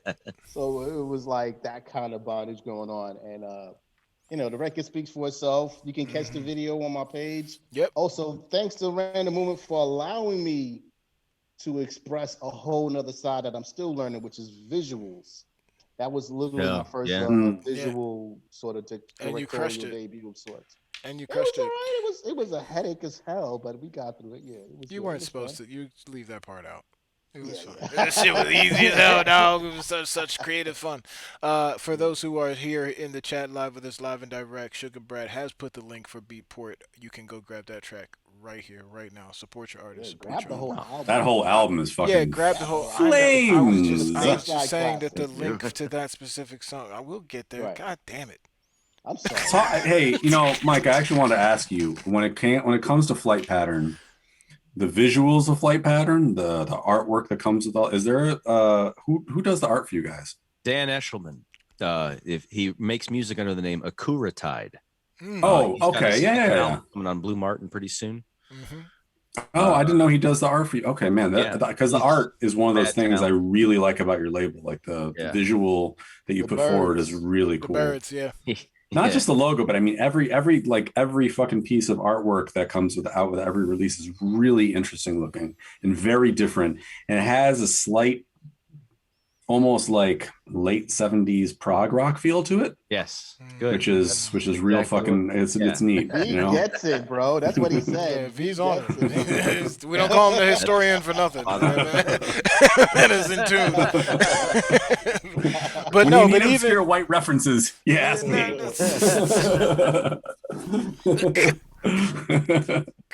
damn Wow. this show. Yeah, Dan does a lot of stuff, But- man. He's stellar at that work, man. I wouldn't know what to do if I didn't have him around. He's God bless. another guy I've known since I was a kid. I like that. Yep. Keeping it all in the family. That's Oh, nice. man. I like That's that. awesome. Like live like 3 miles up the road from me. We did. He did speak of this part of the artwork, and I don't want to brush this off. What is for the chat, for the world to know? What is the actual purpose of the bird itself, like the deeper The meaning? idea of it? flat pattern, pretty much. 4D. Oh, Mhm. well, it kind of was the idea came off of the Random Movement logo. I was kind of just digging around with. I wanted to come up with a name that was had something a little more to do with maybe this is the way I went, and maybe y'all can follow me on this journey, or maybe you can learn from my mistakes and from my positives. I don't look at Flight Pattern as it's not a place for anyone to make music and get constant releases on. Like, I don't want to work with anybody for more than a couple of releases, because I want everyone to excel beyond what I'm capable of delivering with the label itself. You know, my scope is tiny compared to some of these other humongous labels that are out there. But those guys, a lot of those guys, look at what the music I'm putting out, and they draw from that. So I like that my label's a stepping stone. I like that I get to help other artists. I'm coming from a perspective of privilege. And I think the most important thing that you can do when you recognize that you come from a privileged whatever is to do more and more out of whatever you can for your community to counter that, because you don't want to be a greedy prick. No. So my rocket ship's going to come down eventually. It's probably already on the way down. And there needs to be room for other guys and other girls and other whoever's to pick up the torch and keep on going. And keep the flow running. Yep. You know, I'm not going to make drone-based music forever. I mean, maybe I will. I don't know. I go through these throws where I'm like, oh, this fucking shit. And then... So do we all. I was like, yeah. A lot of the getting to do a lot of the live music that I get to do kind of... it's like a vent almost for a lot of that frustration. So I realized to myself, you know, I don't have to do drum and bass all the time if I don't want to. I can do it because I like to do it. Right. So, and that's something that I feel like a lot of folks are the endless hustle that I see a lot of young kids putting themselves through is just the burnout levels are so high right now on young producers, and they come quick. Yeah, they come quick, they go quick, and it's the worst, you know. Yeah, it's the worst feeling. It's and it sucks because you know I come across, there's so many times that I've come across amazing producers that just get pissed off that they're not getting anywhere, and a lot of them think that if they just keep, you know, pounding the pavement as hard as they can, that someday it'll work out properly. And I just think that's the wrong mentality to have about music making. You need to find another genre if you think that you're going to be finding success in drum and bass. That's across anything. No, that's not what I mean. Genre bash. No, hold on. No, listen for a second. You're wrong, Valiant. What I'm saying is that we cannot get caught. You can't get caught up in the pursuit of something that's lucrative and successful if you are only focusing on drum and bass. And by the way, focus like that being your goal, if it comes to creative shit, is the wrong goal. I mean, yes, like thank you for saying that. This is the thing I've been harping about for a long time. I got to work with in a rock band. I've tracked bass for a friend of mine's album. With that statement now, I don't think if music is your life, I love you, but you're missing out on a whole lot of shit. Okay, you need to get the fuck out of this control room for at least a couple hours every day and look around you and take in the sun a little bit. Get inspired by something other than this fucking screen. You know, I think that there's just too much. Again, I'm just going on the same shit, but no, it's important. It's important. Yeah, so music is meant to be a reflection of life. It's not meant to be your whole life. No. Well, the people who have been successful enough to make it truly a living, where they are not just paying their bills, but they also have the and then some part of it as well, is a very select few group of people out there. You know what I mean? Almost, pretty much. Exactly. And Jay-Z said, I just saw a quote from him the other day. Like, it's like you should not be chasing money and fame. You should be chasing the ability to creatively express yourself as much as you want to, how you want to. And the idea being, of course, that if you're good enough, the rest will follow, you know? And man, I'm sorry to do this, okay, to quote Oprah Winfrey, but she always said, like, if you are doing what you love, the money will follow. Now, I don't necessarily agree with that. There's a lot of fucking people doing what they love and the money's not following. But there is something to be said for if you're doing what you love, no matter what it is, at the very least, some kind of happiness and fulfillment will follow. Right. Yeah. You know, in the room, Winslow's in the chat right now. Winslow recently became a teacher. I've been a teacher since 2007. Sweet. My mom was an educator forever. Yeah. And it's, for me, it's like, it's one of those things where, like, you know, it's not the thing that it's not like my big dream job or whatever, but I like doing it and I'm good at it and I get a pension. You know what I mean? So it's like, sometimes you got to prioritize, because if you're not fucking hitting it, if it's clear that you're not hitting it, there's nothing wrong with doing something else and then keeping your music for just a creative fulfillment. I don't know. Having a day job is an honorable thing, and it'll make you sane if you don't have a crazy day job and you still have time to make music. Find yourself a part-time job or something, or you know, I don't know. No. This is not. That's not. Don't back away from that. I literally opened up Facebook today, and my Facebook memory from 5 years ago was Nappy saying to people, and I said, true story. If you haven't had a regular day job to keep you afloat in this music biz, I can't sympathize with your fucking struggle. Like I've delivered pizzas. I've worked for event marketing firms, and like everyone thinks like, oh, well, you're in the music business. Yeah, you're going to turn around and get an intern thing and do that. It doesn't work that way all the time. Like, that's not how this goes. You know what I mean? And you're going to drive yourself crazy, and you're not going to be as creative properly if all you're doing all day is trying to make music to cut a check. And that's fine. You can go do that, but there's only like 1% of you that's only going to work out for. You know what I'm saying? It's important to let people know to have a different outlet. Right. And just the fact that whatever you're chasing is going to take time, and you need to understand that last part of the sentence. It's going to take time. So you got to have a plan. You got to have passion. You got to get ready to give up some nights and sacrifice and do some shit. You know what I mean? But at the same time, you got to take care of yourself. So you got to have that balance within those spaces, unless you just want to be risky man. And risky man means, Russian roulette. I mean, that's why there's such an insane amount of cocaine use in this genre. I'm just going to say that. Yeah. Well, I look at all of you guys actually, and I know that all of you guys do things outside of drum and bass, and like you have your hands in different pots and stuff like that. And I think about the time that I lived in Las Vegas, and I met so many people who are musicians, who were in bands and stuff like that, and blah, blah, blah. And those bands didn't work out, but they got jobs playing in house bands and casinos and stuff like that, and blah, blah, blah. And for them, it was like, yeah, I get to play music for a living. It's pretty cool. It wasn't their ultimate dream, but like they get to play music. They get to have fun still. There's so many people who, outside of drum and bass, they do other things. They do mastering, engineering, they make music for jingles, they do all that. They do lots of different things that make their living. So let's and that's what people need to understand. Let's sum this up by people or people, because as you say that, I'm hearing about 4 or 5 people in my head who said, I hate playing top 40 every fucking weekend at this fucking bar. I don't want to play no more. You know what I'm saying? So let's just say, how many times have I covered Tennessee whiskey at a gig, right? You know what I'm saying? Oh dear, yeah. Right? Oh, that is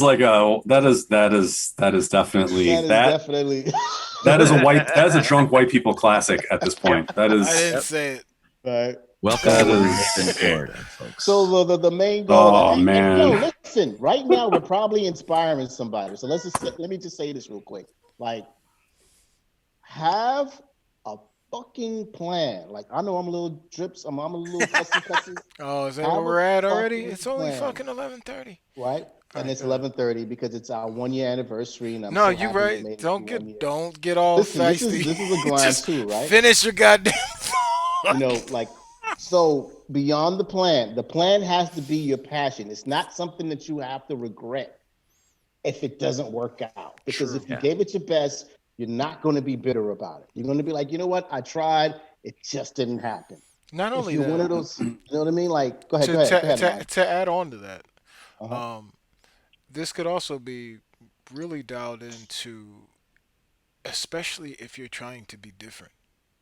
Sure, you can go make some cookie cutter shit and go ahead and pound away at that, and it'll probably work out for you if you want to go do that. But that's no one here is doing that, and I doubt anyone in the chat doing that. Anyone listening to this podcast is probably not on the cookie cutter front. Cancel your Splice account right now. I'm Go to the not gonna Splice say and that. cancel it right now. I know people who work at Splice. I got friends who are getting paychecks there. Goddamn it. Anyway. Oh man. Oh shit. But look, man, it's cool. This is great. It's you won't believe how much your name comes up in conversation, man. Like literally. Like Well, I actually wanted to get to that, Monty. Every episode. You were talking about Cookie Cutter, and you're talking about Random Movement. He's one of those producers that when you hear him, you pretty much know it's Random Movement. That's not Cookie Cutter. You know that's no. I'm not saying it's Cookie Cutter. That's not literally. I'm saying the opposite. I'm saying he's one of those few producers though that has, when you hear him, you know who it is. Yes. And there's very few producers you can say that about. There's like, you know, True. You got Calibre, you got Photech, you got Random Movement, Atlantic Connection. You got a few other people who, like, you know, oh, this, okay, all right, this is skeptical. You know what I mean? It's like, so what I'm saying is, like, you know, this is a one artist who has managed to create a very distinct identity as an artist. Right. And there's a lot of people out there that I would see, there it is.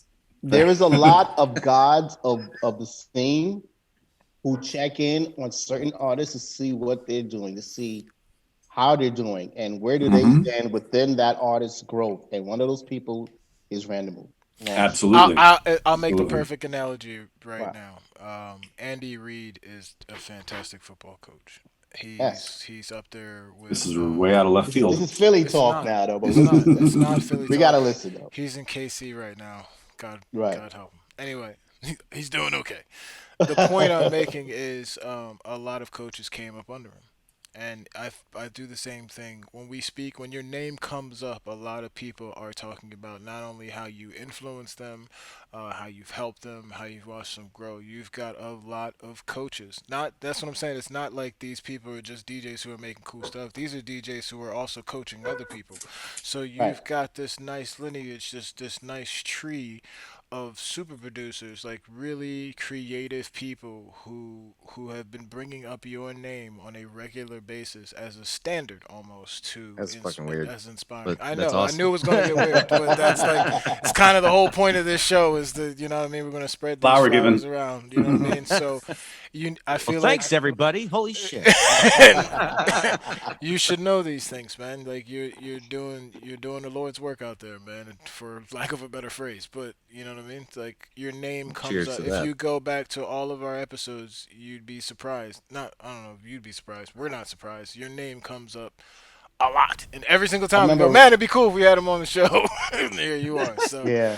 I remember Atlantic Connection bringing him up the last time. He's like, yeah, and then, you know, and then Random Movement. We're like, oh, Random Movement too? Okay. Submorphics, like we go down the list, man. Like everybody speaks very highly of you, and for good reason.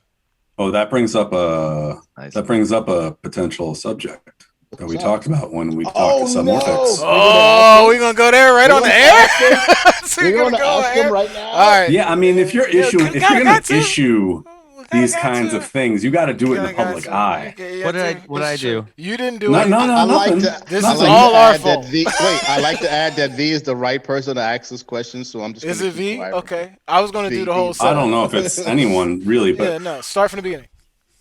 Around Christmas time, we had Goldie and Bailey on the show, and it turned into a very back and forth oh, I got this tune here.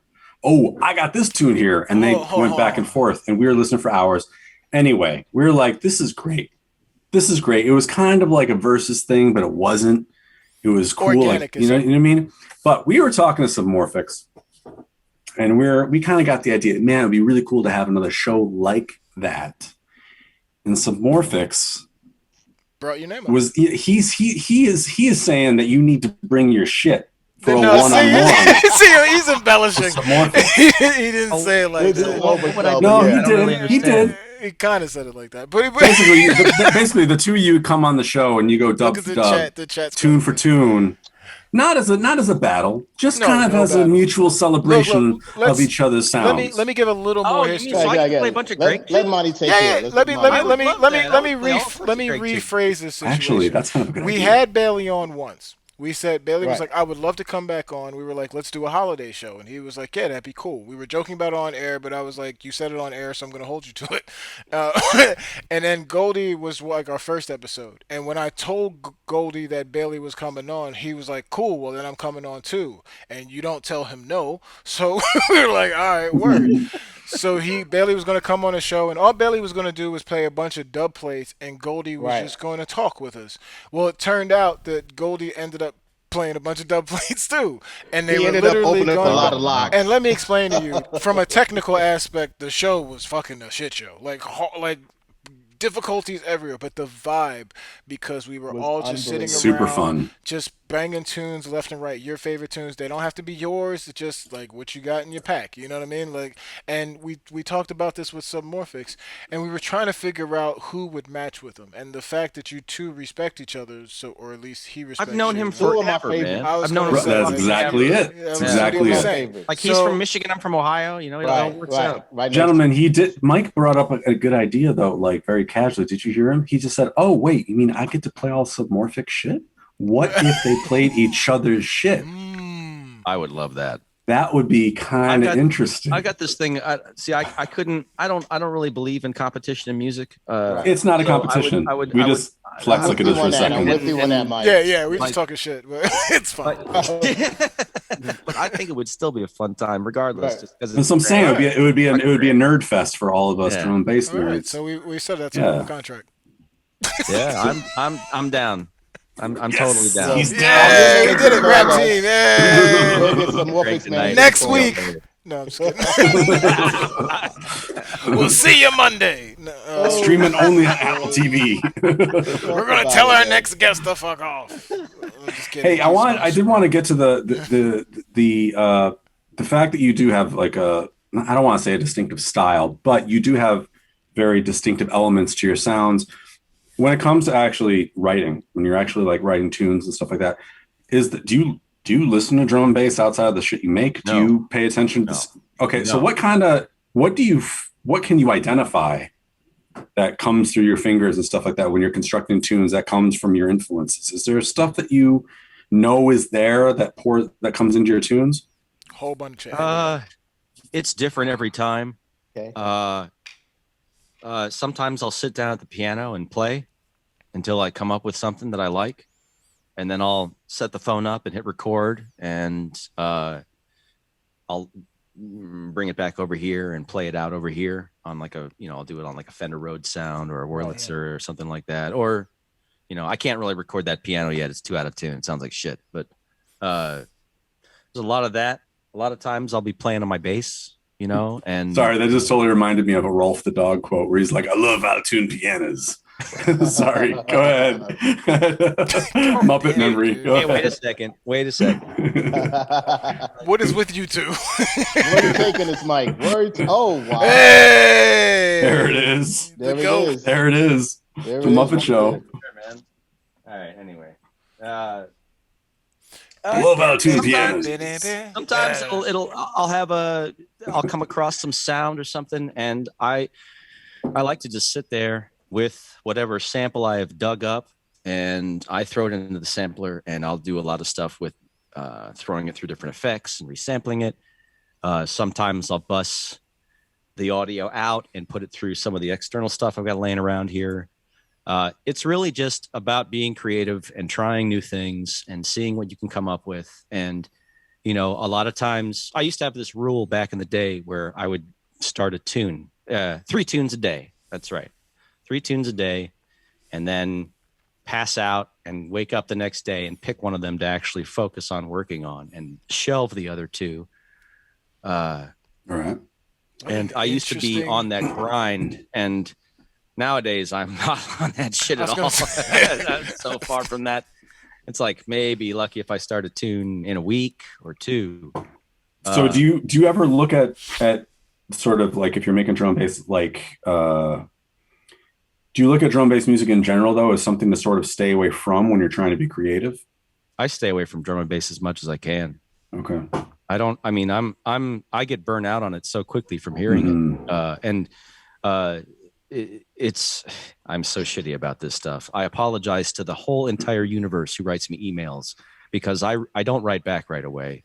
Track, I take I respond to emails like maybe twice a week. I will see them and I will just look at them with a blank stare and go, oh man, it's another thing I got to deal with. And I try and stay away from all the social media shit as much as I can. I stay away from drum and bass as much as I can, because I don't want to get totally burnt out on it. Right. What also comes hand in hand with that is the fact that when you run a label, you get sent a lot of material as well. And a lot of it's not ready to be released yet. That's the nicest way I can put it. And so you're being diplomatic. And I don't, because I don't want to tell people that their music's bad, because it's not that the music's bad. It's just that maybe they're not quite there yet, or maybe they're just starting out. What happened to those days where we could have said that, man? Like, I kind of missed that, because there was a time where we would be like, nah, this ain't it. You can say that still. Like, right. I don't know. I've never been one of those people, because I had a really bad experience with that a handful of times. Okay. And I just remember the way that it made me feel, and I don't want other people to feel that feeling, because that's the kind of stuff that makes you go, maybe I shouldn't be doing this then.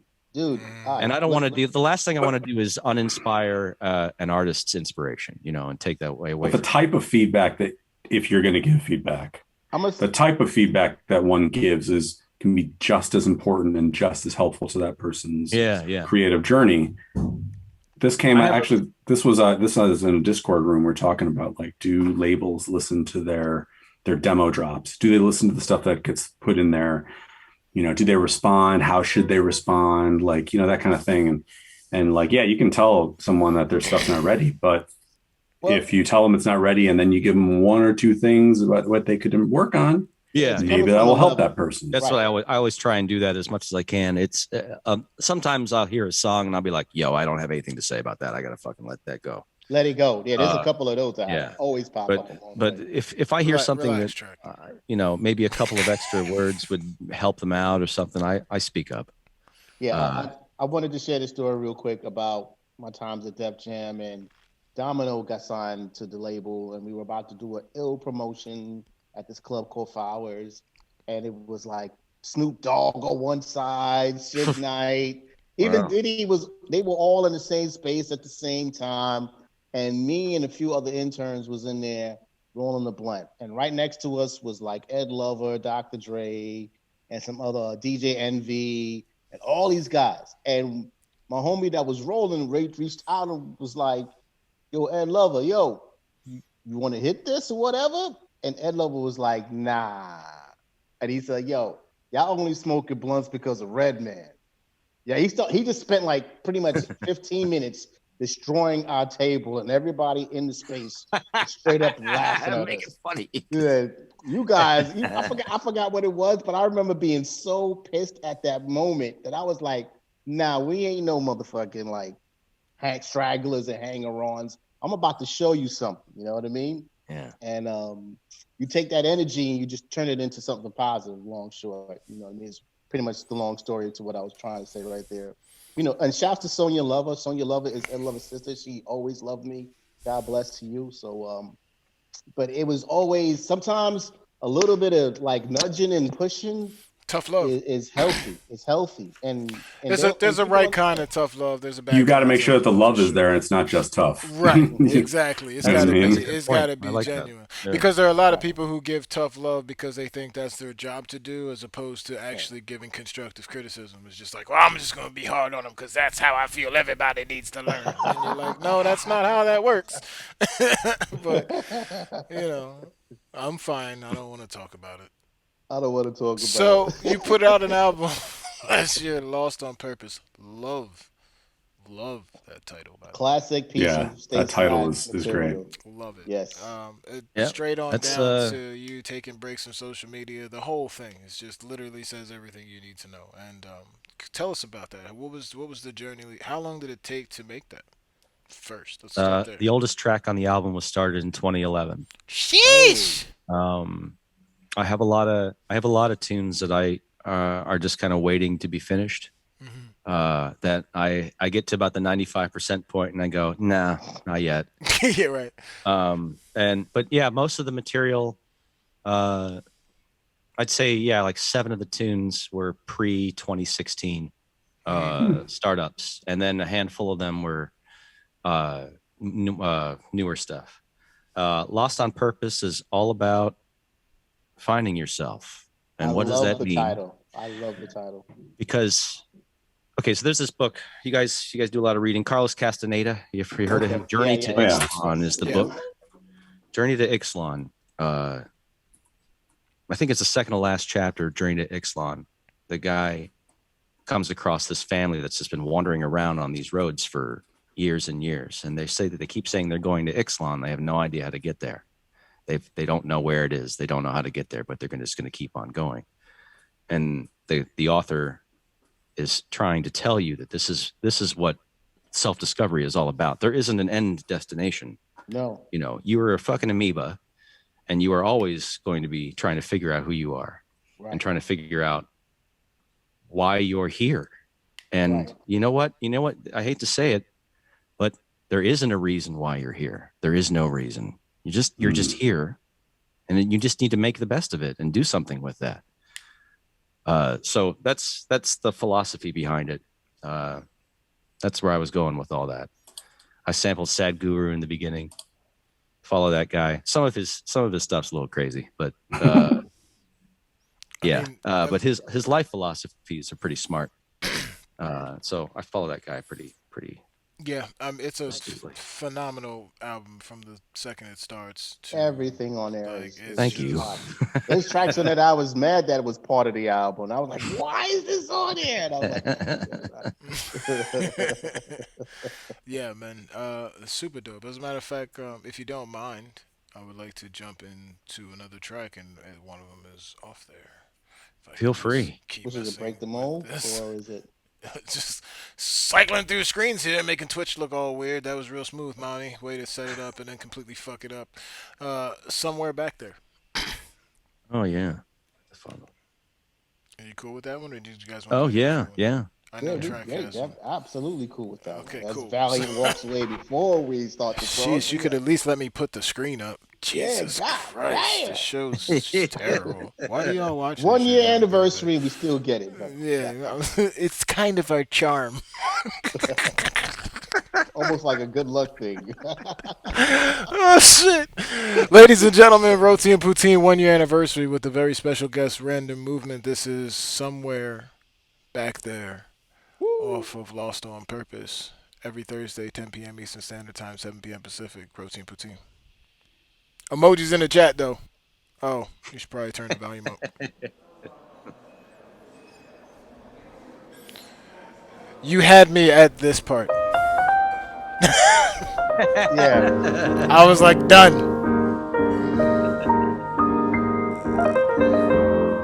Winner. Chicken dinner.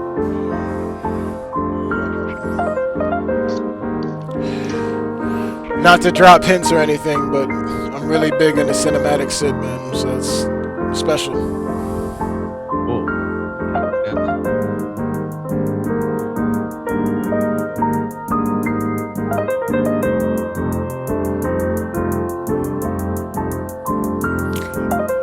Ladies and gentlemen, Roti and Poutine, Every Thursday, 10 p.m. Eastern Standard Time. We are right here. Random Movement special guests. Emojis in the chat. Let's go.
Psych 1 is good to see you. Fader is good to see you. Vegas is good to see you.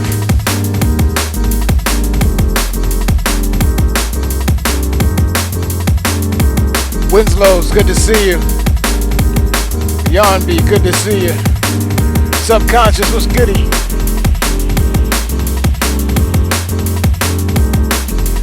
Atlantic DJ Collective, rated in, good to see you.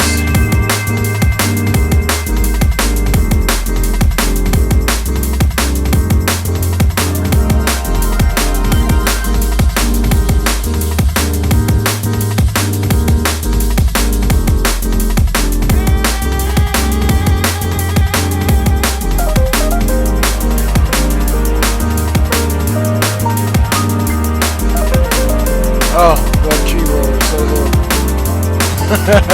Love it. You know that every church that's got like a piano way in the back, the yeah. storage cabinet, you know, that's kind of what the sound I was going for. Oh.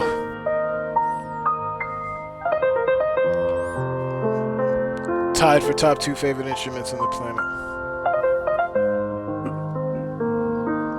Matter of fact, I might just take the number 1 spot.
Roti and Poutine every Thursday night, 10 p.m. Eastern Standard Time, 7 p.m. Pacific, 5 a.m. if you in the UK, 9 if you in the G-Man.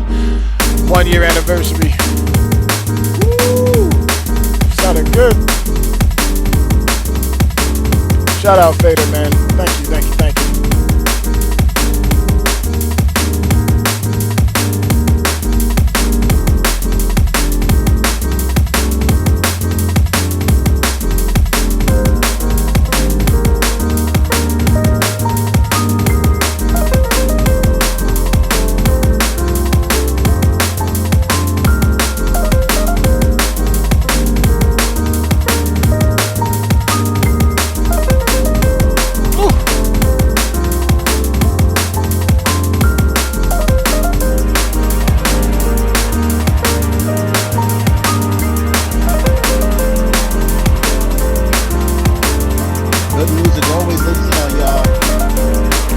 Been anywhere in the world, but you came to see with us.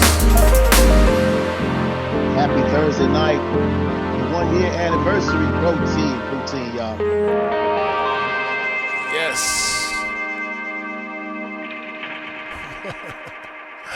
Love it, love it, love it, love it, love it, I love that tune. I love the feel of that piano. Absolutely. Dude, Came out all right. Yeah. if I'm honest with you, when it first dropped, me and Bookham were in DC, and Bookham could not stop playing every record, pretty much. Yeah. On the set, I was like, "Damn, he's playing that one too. Yeah, that's good too. I like Yeah, that yeah. one." He's playing the next one. I'm like, "Oh wow, okay, he likes this album." Yeah. Bookham keeps all that shit in rotation for sure. yeah. Shouts to Bookham. Yeah. Shout outs to DJs that play tunes for a hell of a long time just because they like I was them. gonna say, That's not And they just don't give a that. fuck about Not the just trends. They that. don't He give a fuck played. about the He hits. played the whole tune. Like, I was about to say, in Yeah. that case, we are the DJs that do it right now. Bro. yeah, for sure. No, we are the best DJs. I'm tight with it. The best.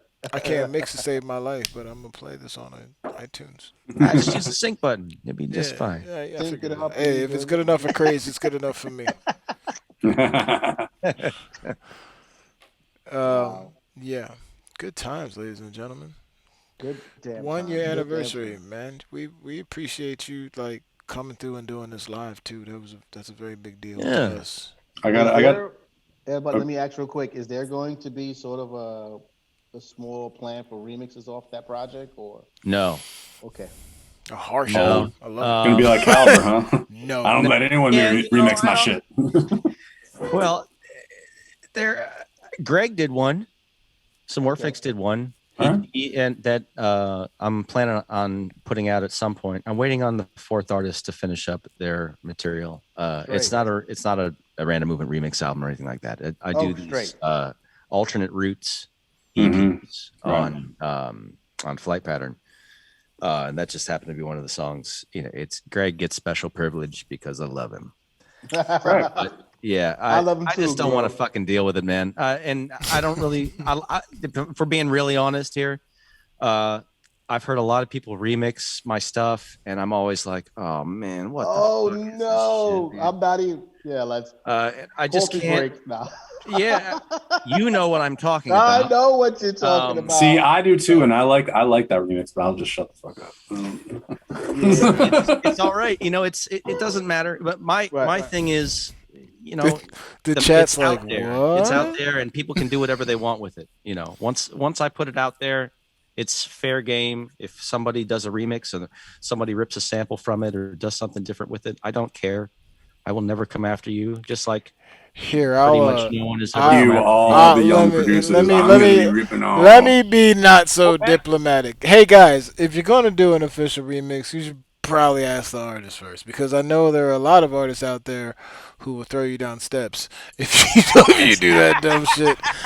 So I would be careful about who you test that button with. But you know, whatever. You do And you. honestly, I would want the approval of said person who I'm Facts. remixing. If Yeah, you had the seriously. respect enough to do Right. that, then you know what I'm Right. saying? Unless it's hip hop, then you do what the fuck you want.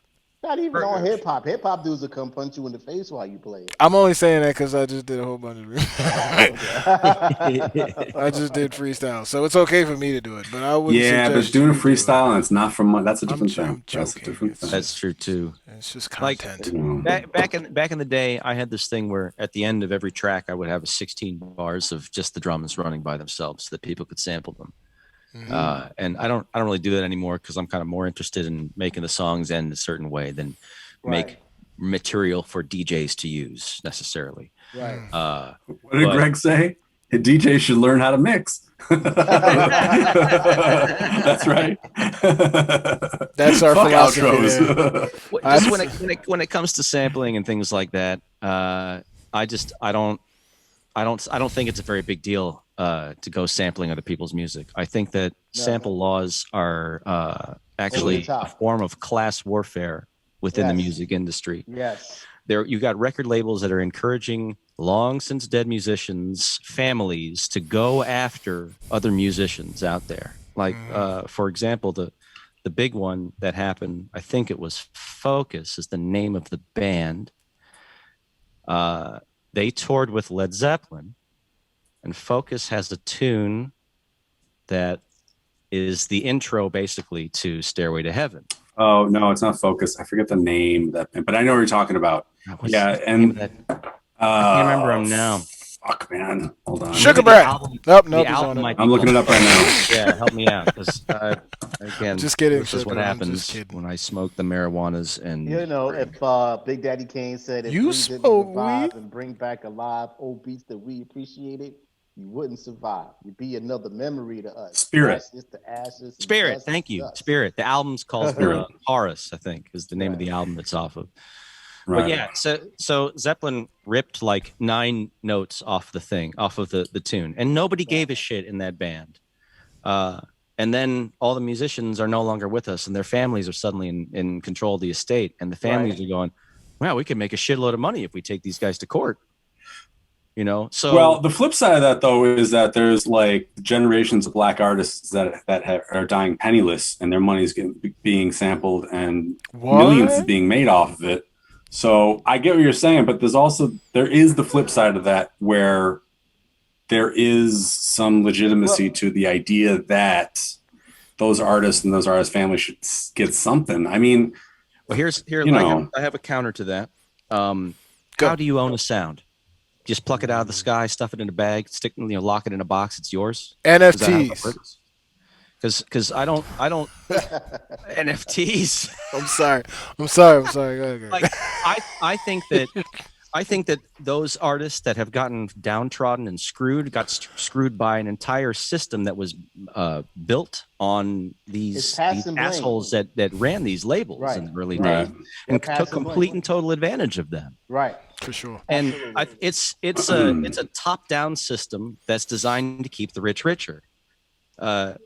And I'm with you on the Chambers Brothers thing. You know, the Chambers Brothers guy that put up the 1% thing, years ago, where he didn't get any money from the labels for fucking 30 albums or something. And it's not just them. I mean, look, Led Zeppelin straight up ripped off black artists for fucking years, and those artists didn't get a penny. Literally, they took their whole song, and you know what I mean. So look, it's a widespread problem. It's even to the Pete that things that aren't malicious, like the Amen break. There's there's people from the malicious from like non-malicious, like the Amen break, to the things that are malicious, to even newer artists like DJ Quick right now is out there making sure that he gets his fucking dues. Like it's a constant situation that people are fighting for their sound and their music. But and it their sounds like rights. the middleman is what's making the ordeals horrible, and the middlemen.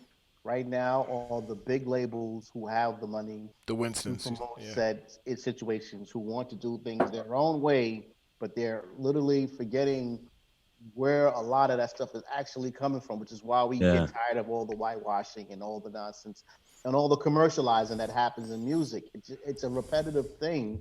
It's getting better. The more independence coming out and starting to head that route. It's just that, for the Winstons though, or Clyde Stubblefield, or Clyde, any of these guys whose work is Tony Williams, very identifiable, and it was then used like wholesale. And by the way, and I'm not blaming the artist for sampling them. What I'm blaming though is the label that put it out and made all that money off that rap artist who sampled that other artist. And so it's like they're pitting us against each other, man. Well, the truth of the matter, I kind of feel that way too. The truth of the matter is, the ones who are setting up these lawsuits are the ones who never got paid in the first place. James Brown never bitched about sampling for a long time. Everybody sampled James Brown. James Brown was like, "Yo, just do it. Just make sure give me my credit." And that's he was just waiting for the right time. P-Funk hanging out with Digital Underground all the time and shit. Absolutely. How many P-Funk tunes got sampled for Digital Underground tracks? Absolutely. Yeah, but by the time Dre came around, though, they had to pay them for those samples. Yeah, it's true. Well, Dre was doing like millions. He was doing trillions on some of those records. Yeah, but I'm saying by the time the Chronic came out, though, P-Funk and George Clinton were getting paid for that. They made sure they were a part of that. Yes, but it was a different deal than I'm sending my lawyers to you. Well, no. What I'm saying though is sample laws were in place by that point where you had to get. It was all because of Paul's Boutique, man. Paul's Boutique. What was it? 127 samples that fucking album.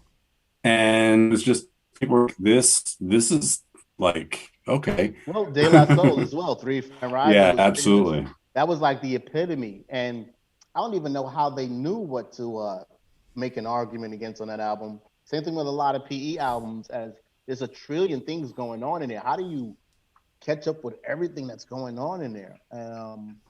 So it went, you know what I mean? But so it happened.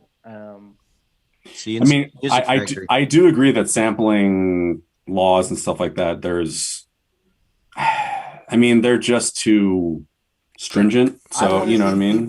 And they're inconsistent as all hell. Yeah.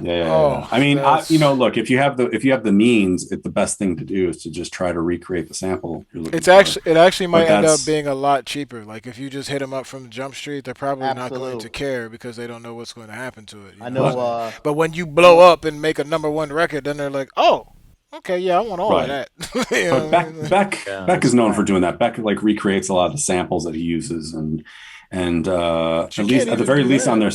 What's that? You can't even do that anymore.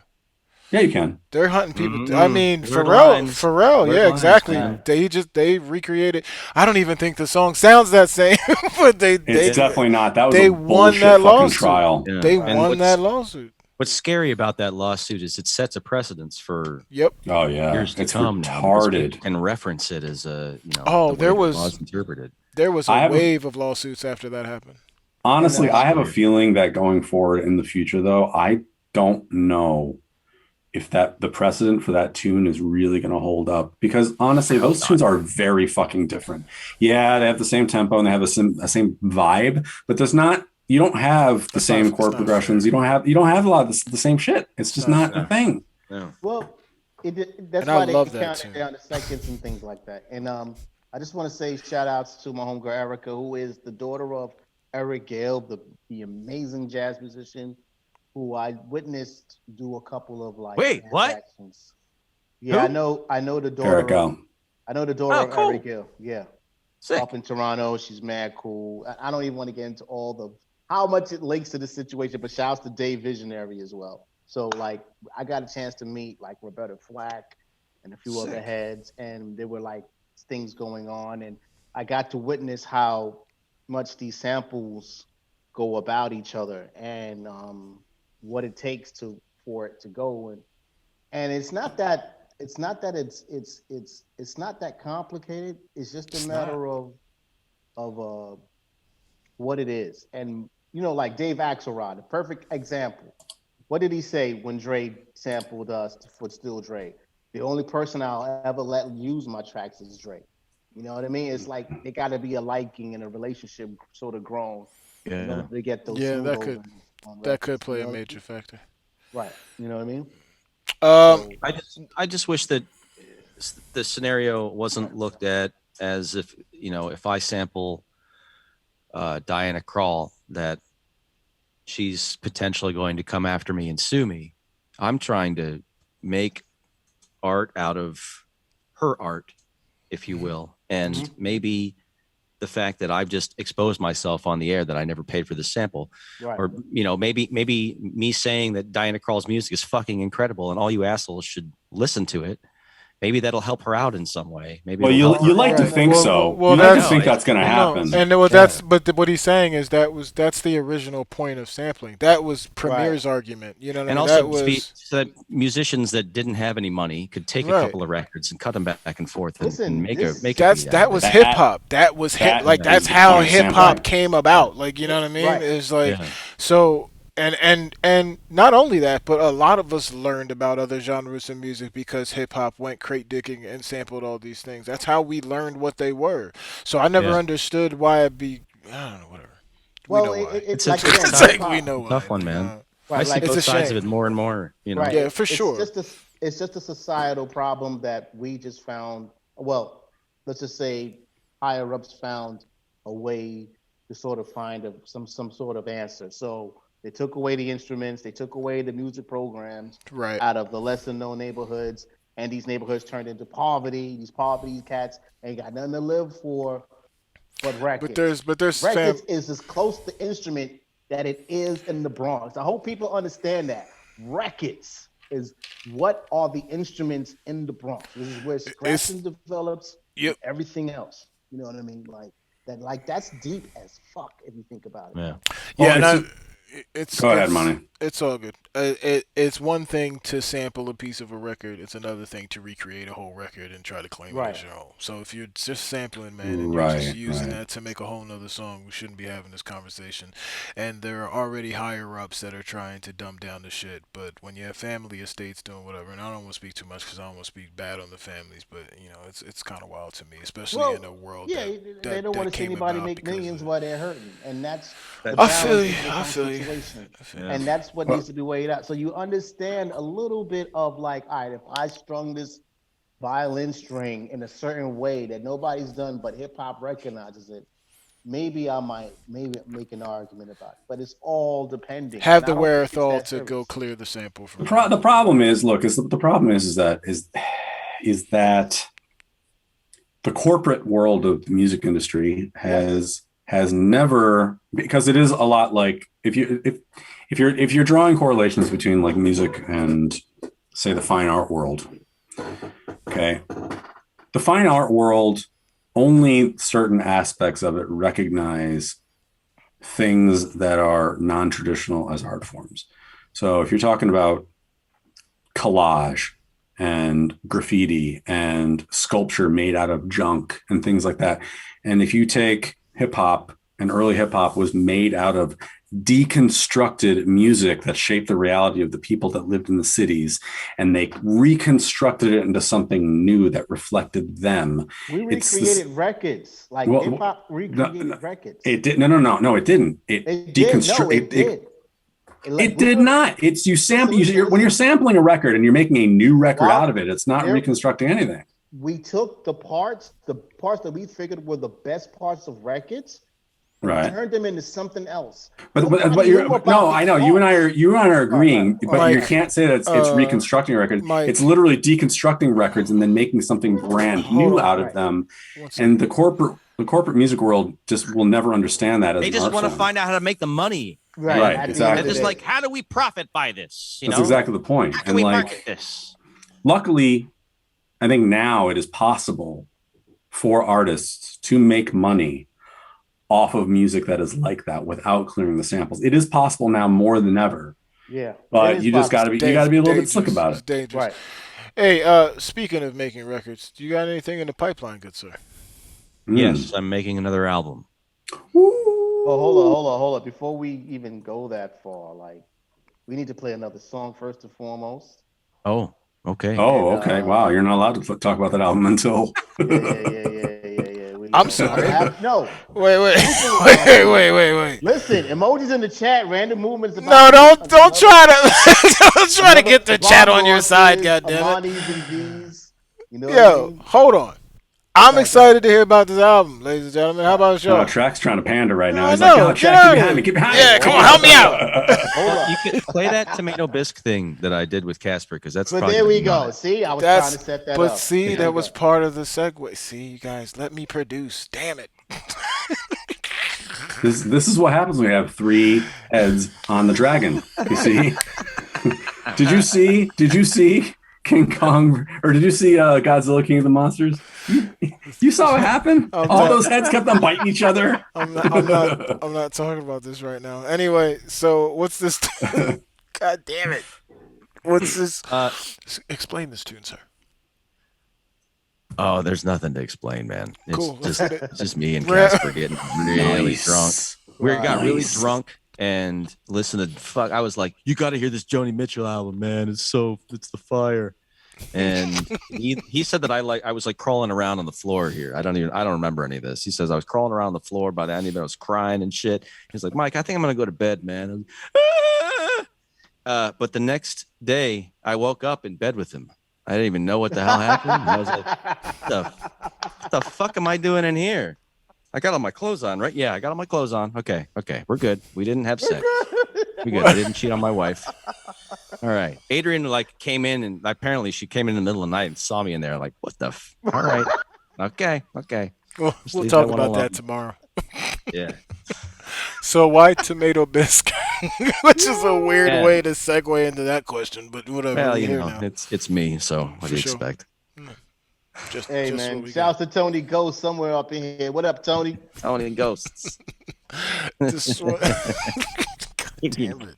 keep your ghosts to yourself, Tony. 1 year anniversary, ladies and gentlemen. Keeping it classy with Roti and Poutine. This is Randy Movement, Tony Ghost, Tomato Bisque, naked in the bed.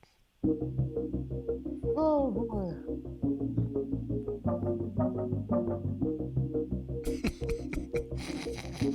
Fantastic. Fantastic. You're good.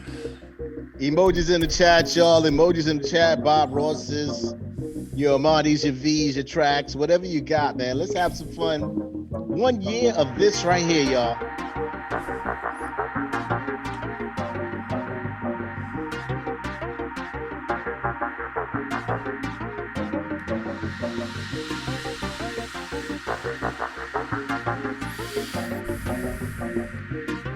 Shout to Truly Life, DJ Spade, Mr. Vegas, to all y'all people. Let's get it.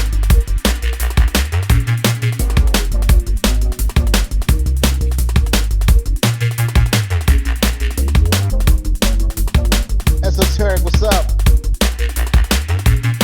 Subconscious, what's up?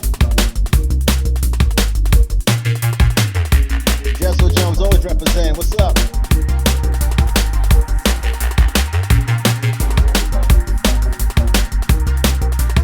You are hearing his first unreleased. This is the first time right here. It's almost done too.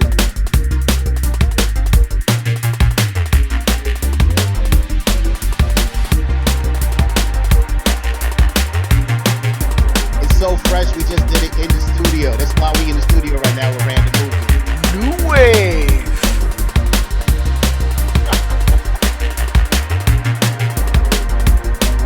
Emojis in the chat. Roti and Poutine every Thursday night, 10 p.m. Eastern Standard Time, 7 p.m. Pacific. Right here with the Random Movement. Yeah, I like this one. Smooth.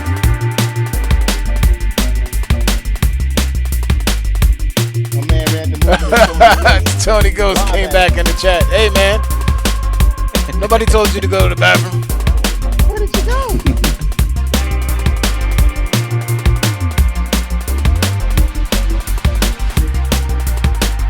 I've had to pee for an hour. Lord have mercy. Just do it. Just go. I know, right? I like this couch a lot. I mean, it's Scotch Garden. So, Hey, that shit comes in handy. I've had a handful of friends For a who go to moment, the toilet just in my house. We'll leave it at that. beautiful music, ladies and gentlemen.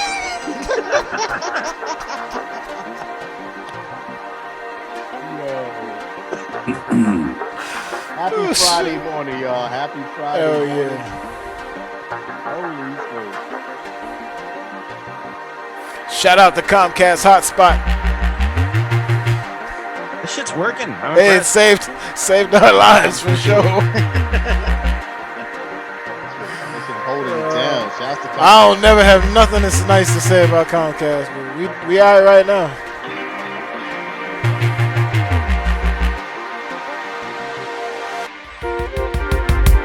Tomato bisque.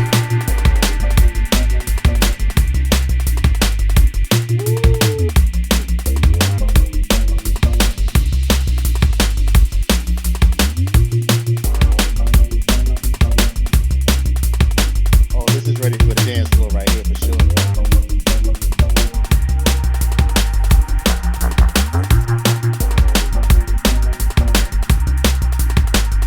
With croutons. I don't even know what that means, so.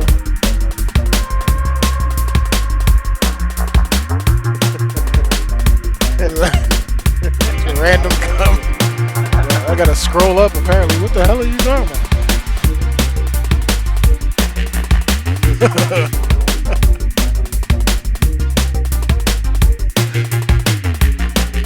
This is a proper Wahoo track right here. Wow.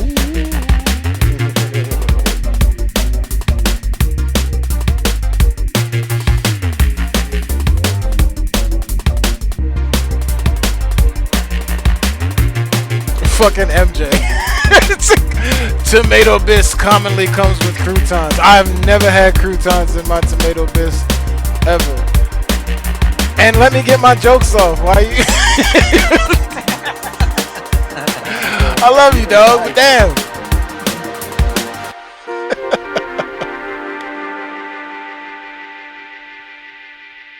There you go. Get your sample. Get your flute sample right at the end there. Nah, I cut That's it you. off. They can't have that. You can't have that. This is our show. Fuck wrong with y'all? Just kidding. Nonetheless, they I heard it love first. you. You can have it. Yeah, man, that's All right, so can we now talk about your Hold upcoming on, new it's album in progress? exclusive. Like, can we talk about that now? Tune. Yeah, we allowed. yeah. Hold on, Man, we weren't Track had to talking. shut us down. Wait, we weren't talking to can you, do Mike. it We were now. asking Track. Track, can we talk? Can he talk about his album now? Yes, you guys have full privilege. Appreciate it. Thank you, man. Yes, sir. Do you want to ask him so you could? You know what I mean? Oh, Thinks he owns this show. Brandon Movement, do you have anything coming down the pipeline anytime in the future? Yes, I've got another album I'm working on right now. What? That's crazy. We've got, let's see, 13 tracks picked out for it so far. Jesus. Okay. All right. I just got a little cleanup stuff to do on 7 of them, Oh. and then the mix down stuff, and then I don't want to say when it's going to come out because I'm not too certain on all of that right now. But Yeah. Coming out in Flight Pattern? yeah, I don't want to release with anybody else anymore. No offense. Nice. To anybody. No, that's dude. That's the wave. I don't want to do it anymore. That is the wave.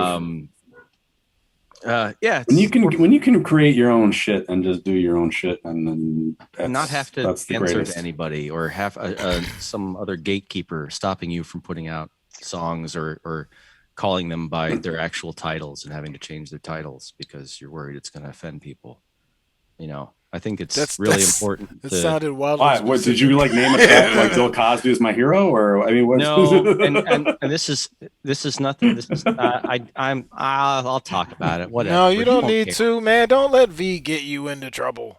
No, it's not. It wasn't. I know you don't. I get everyone into trouble. Come on. But yeah, it's Damn sure do. there have been a couple of times where I've had to change names of tracks because they said something, but it might have been taken a different way. You were Like one of them was Band-Aids for cancer. Flight. Okay, Band-Aids for cancer was thought to be a bit too offensive, and so we just changed the name to Band-Aids. But it's like that. I was making a reference to just like stupid fixes that this is obviously not going to solve your problem fixes, that we come up against time and time again in the United States. Right. This solution is not for this problem. This solution is not going to fix this. Right. And that was the idea behind it. But I think Marky was a little too concerned about people. I don't know, just the fact that the word cancer was in the title. I think Generalizations of it all. and right. I'm not knocking him for that. I respect him for it. If it Right. were me, I'd still put it out because I don't think about those kinds of things. I don't don't think care. It's anybody my would think art. I want to about do my art my way. Band-Aids So for this is cancer, it. yeah. That's why I'm only releasing on my own label. I now. get it, because this world is such a meme culture now at this point, and it's cancel this and cancel that. They just automatically would have turned that into a. I get it. Yeah, the wuss, thing. Yeah. Right. Exactly. Yeah. Yeah, I So hope- it's just yeah. And I was gonna say, I just hope we don't forget that there is a song for everything that happens on this land. There is I a song agree. for literally everything, and we shouldn't necessarily take away from it unless it's a detriment more than anything else. I mean, we learn from our mistakes, but we should always keep improving. But I don't see how a Band-Aid is a problem. You know what I mean? Like, if you have a Band-Aid for cancer, you're bringing awareness. I love Yeah, that. but a lot of people, if remember, without readily apparent context, Right. people Right. look at things at face value, and they're just like, "All right, so what is this trivializing cancer?" And that's what they're going to do, and they're going to ask this question, and you know what I mean. So it's like, I get Marky's standpoint. I get it too, but I also get his standpoint. And there's also something No, to for sure. There's also something to, hey, why don't you ask?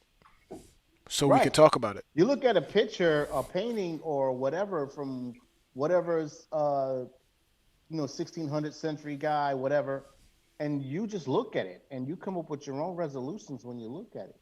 You're not. It's gonna okay do for it, art to know kick what you in your face sometimes. Right. Is my thing. I think that might have been a little of what I was trying to do, but I don't know.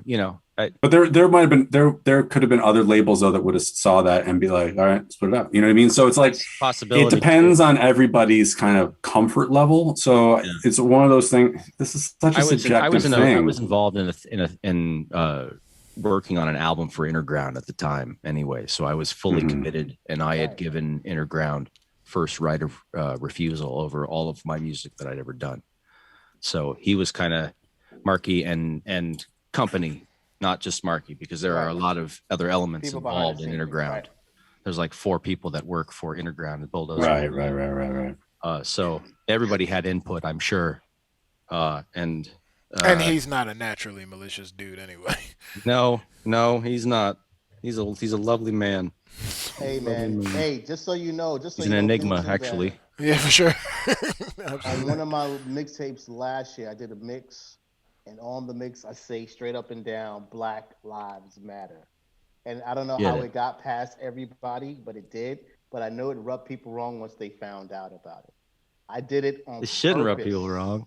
Because I was killing it, and I said, you know what? Black Lives Matter. Right in the middle of it. And I didn't hear about the murmurs until later. They were like, so now people, when I send them stuff, they check everything fully to make sure. Come on, what? I'm just saying. I'm just saying. Jesus Christ. Right. The fuck? Heaven forbid you offend somebody. Heaven forbid Heaven forbid you actually say the truth. Yeah. Fuck, man. You know, but I mean, I was like, are we really protecting the people that are offended by that? How dare? Where they do that at? Like, what are we talking? Are they the kind of people that get all butthurt when hey man, racist my records, politically aware on their music?